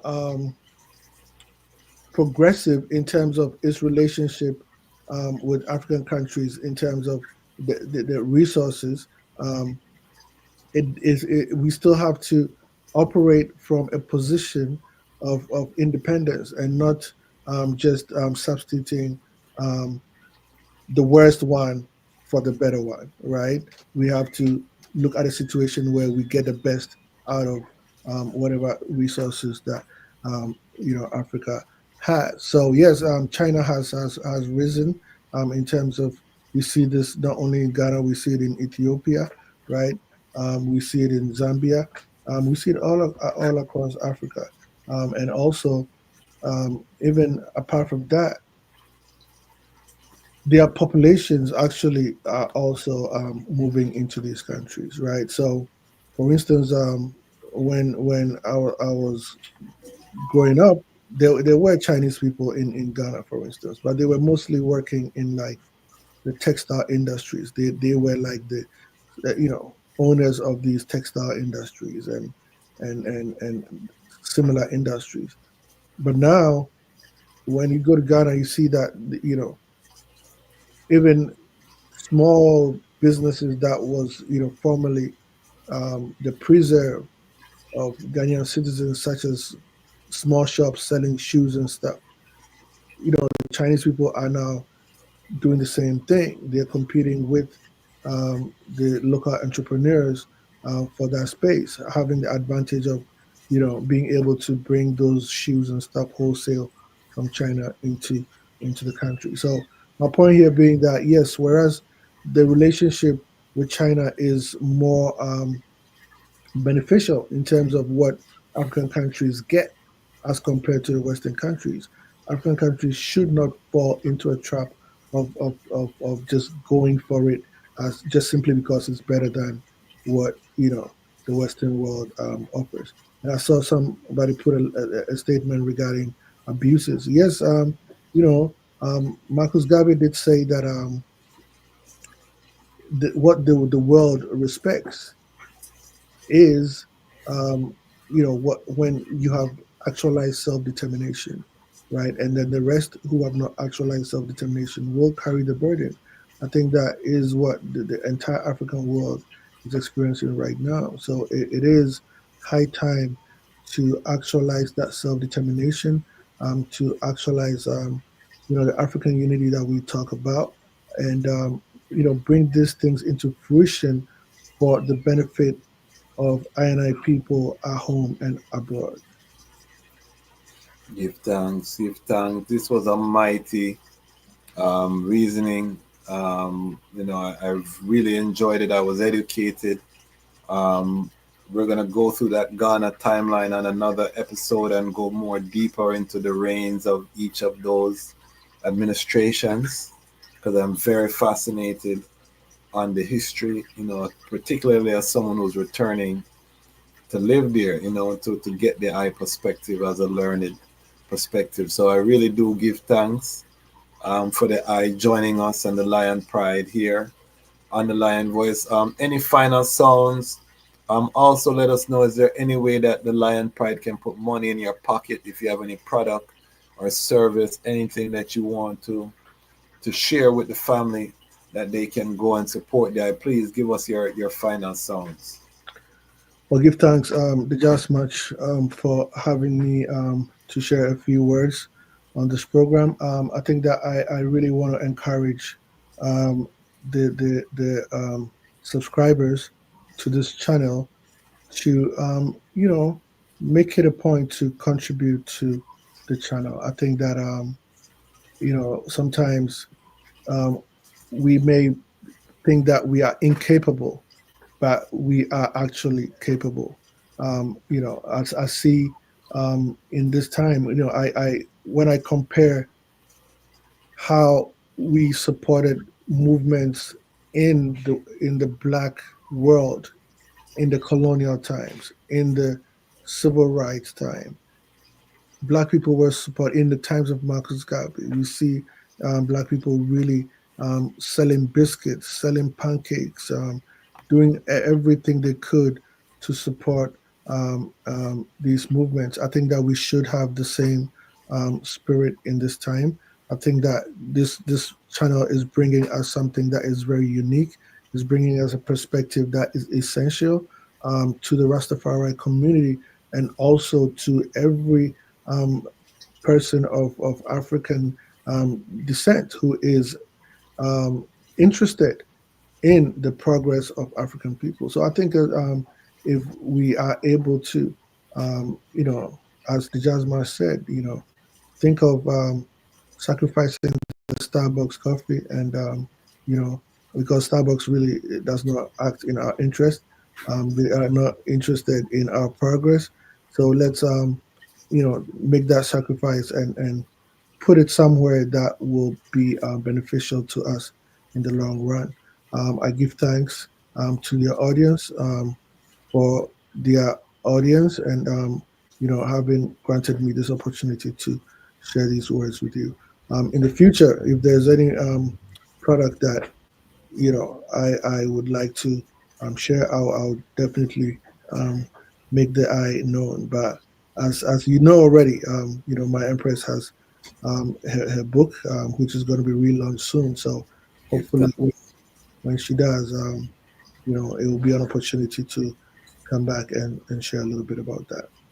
Definitely, and make sure you get the Empress Men and Chronicles. Google the Empress Men and Chronicles, and we can put a link in the description as well, so ones can purchase the first edition. Mighty Strength. They are coming forward, and you see he used his own time of his last words to big up the Lion Voice Network, which is a testament to the Virgin character. And the thing that made it so powerful is that the Virgin is part of the Lion Pride on Patreon. It's not a lip service. The Virgin and his family are already supporting the platform.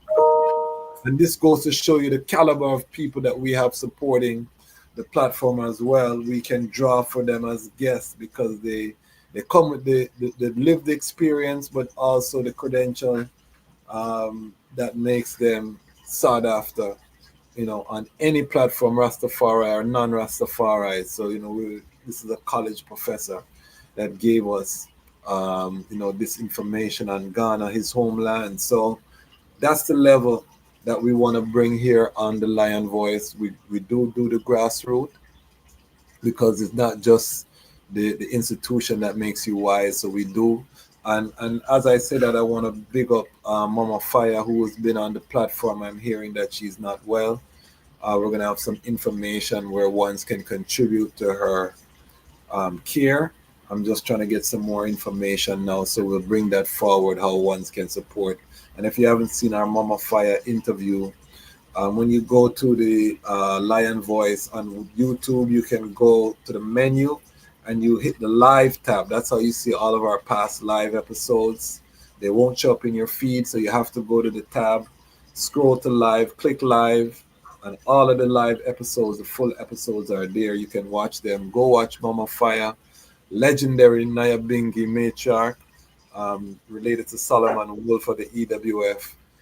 So we're gonna again bring some information. She have a medical crisis happening right now, so we'll bring some information how the family can help out that situation. We're going to be doing some other charitable works as we seal up. So when you support the platform as well, remember, as we become more powerful, we'll be able to support our community, because this is by the community, but we're going to reinvest in our community, because that's what we do anyway. We live this. So the support that the item give empowers I sponsor events, help elders in need, invest in infrastructure specific to Rastafari, and things of that nature. So once we stabilize the platform, we're going to be doing a lot of work in the community, because that's where our content comes from. So naturally, we would invest in the community that provides our content.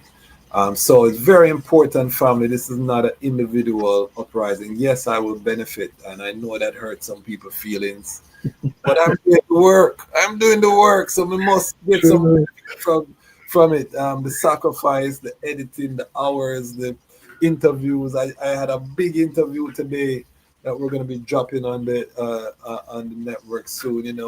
When you don't see I'm still working on the platform. So join us. This is going to be an epic, compelling saga. Can I reach 100 patrons in the next 2 strong? This is drama filled. The Lion Pride, the item are going to decide the outcome. We're going to be pressing gas. I have a whole heap of content pre-recorded to release. Some big interviews, as we say, and some different. We're going to different regions and getting different voices. So support the Patreon, support the platform. You can become an Ubuntu Lion Pride, which is anything over $50 gets you onto the Ubuntu. That is going to go up January 1st. That's going to become $70 January 1st. And the Ubuntu is a great value for families. You can show your support as a family, as a small business. It's a one-time cost. That is going to continue to go up as the channel grows. So now is the perfect time. $50. It's never going to be $50 again. The item can become a part of Rastafari history. For the Lion Python Patreon, the people who are part of our Patreon, when we hit 100, we're going to be building a physical studio in Ghana, and we're going to have some type of memorial wall or commemorative wall, and our first 100 people in the Patreon will their names will be emboldened on that wall. So you can become a part of the history, and trust me, this thing is going to be massive, bigger than most people can imagine, because we visualize it. I'm in the industry, we know what I do. We're taking our time methodically, rolling out different aspects as we go along, and this is an opportunity for families, for businesses, get on at the early stage so that you too can share. Because I hold that Rastafari, we haven't tapped the power of Kadamawi Haile Selassie globally. We haven't even scratched the surface. Yes, we think he's mighty. Yes, he's almighty. We hail him. But having traveled and having known and seen what I see, trust me, I know the power. You know, I've been to a rural village in Ghana and see little youths come out and say, Ja, Rastafari, and I mean, in 2005, when internet was not all over Ghana, you know what I mean? So I know the power. So you can imagine if we are producing our own content, top tier content, and broadcasting. Right now, Africa is my fastest growing market. Kenya, Libya, Ghana, Uganda, South Africa, Tanzania. These are some of my fastest growing markets. So Africans are tuned in with, and they may not be able to support the Patreon because of their situation, but their action lion pride, they're sharing, they're liking, they're commenting. So this thing is going to be massive. We're talking 1.5 billion people on the African continent. I mean, they love Rastafari, the whole of them. You know what I mean? Or most of them. Let me say most of them, and not being extremists. So it's going to be massive. So join us, family, early. We're giving our family a chance to join us. I'm not going to stop. Dr. Kojo is not going to stop. His queen, Mama Santua, is not going to stop. Why? Because the time has come for the lions to tell our own story. And this is the lion's voice. Rastafari. Rastafari. Celestia. Yeah. Rastafari. Come on. America over English. Real Ethiopian, me na British, go tell them. Gramawit, etegremenen. Hamarina kwanka fidel teach my children. Them teach me English, Amharic is my preference. Well, my heights and my black, my reverence. About touching no, I best my ye me nor. See me, ye can desmond gish teeth in ta. Prepare the best my ye in the one chin the ube me dear. Tihun ye let in jara chinin. Satin zare. Kai mok is sat. It's hot. Lion voice. One voice. And the lion voice. Time for the lion and the lioness voices to be heard. Log in and don't log off. Lion voice. Queasy. One. Lion voice. I it. The fittest of the fittest shall survive. My people, open your eyes. Wake up. Blessed love, this is Queen Omega representing for all lions and lionesses. With the lion's voice, we come to tell our story. Rastafari, live it.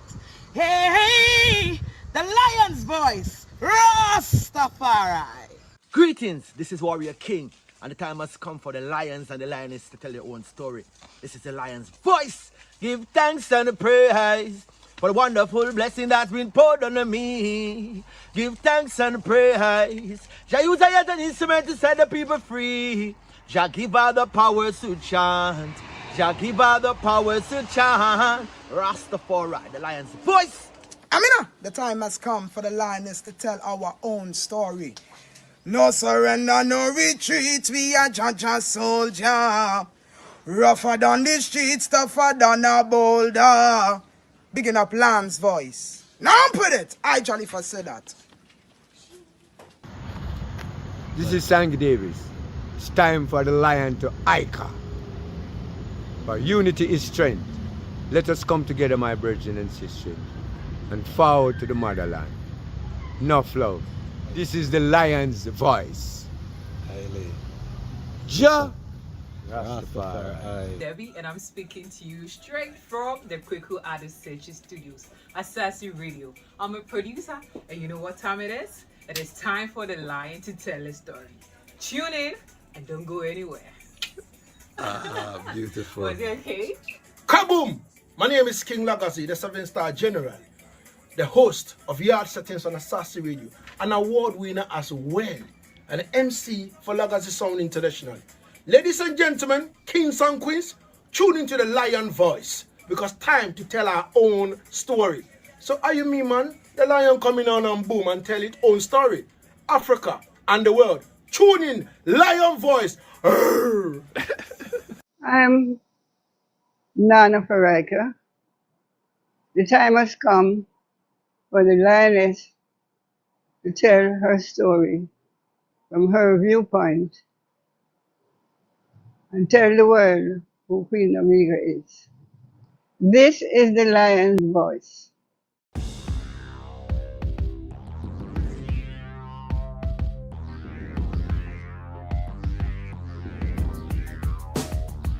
Well, lion voice, tell them that's the people first choice. Lion voice, make the lioness them feel nice. Lion voice, with the lion cubs we sacrifice. Lion voice, got to show the people them the life. Lion voice.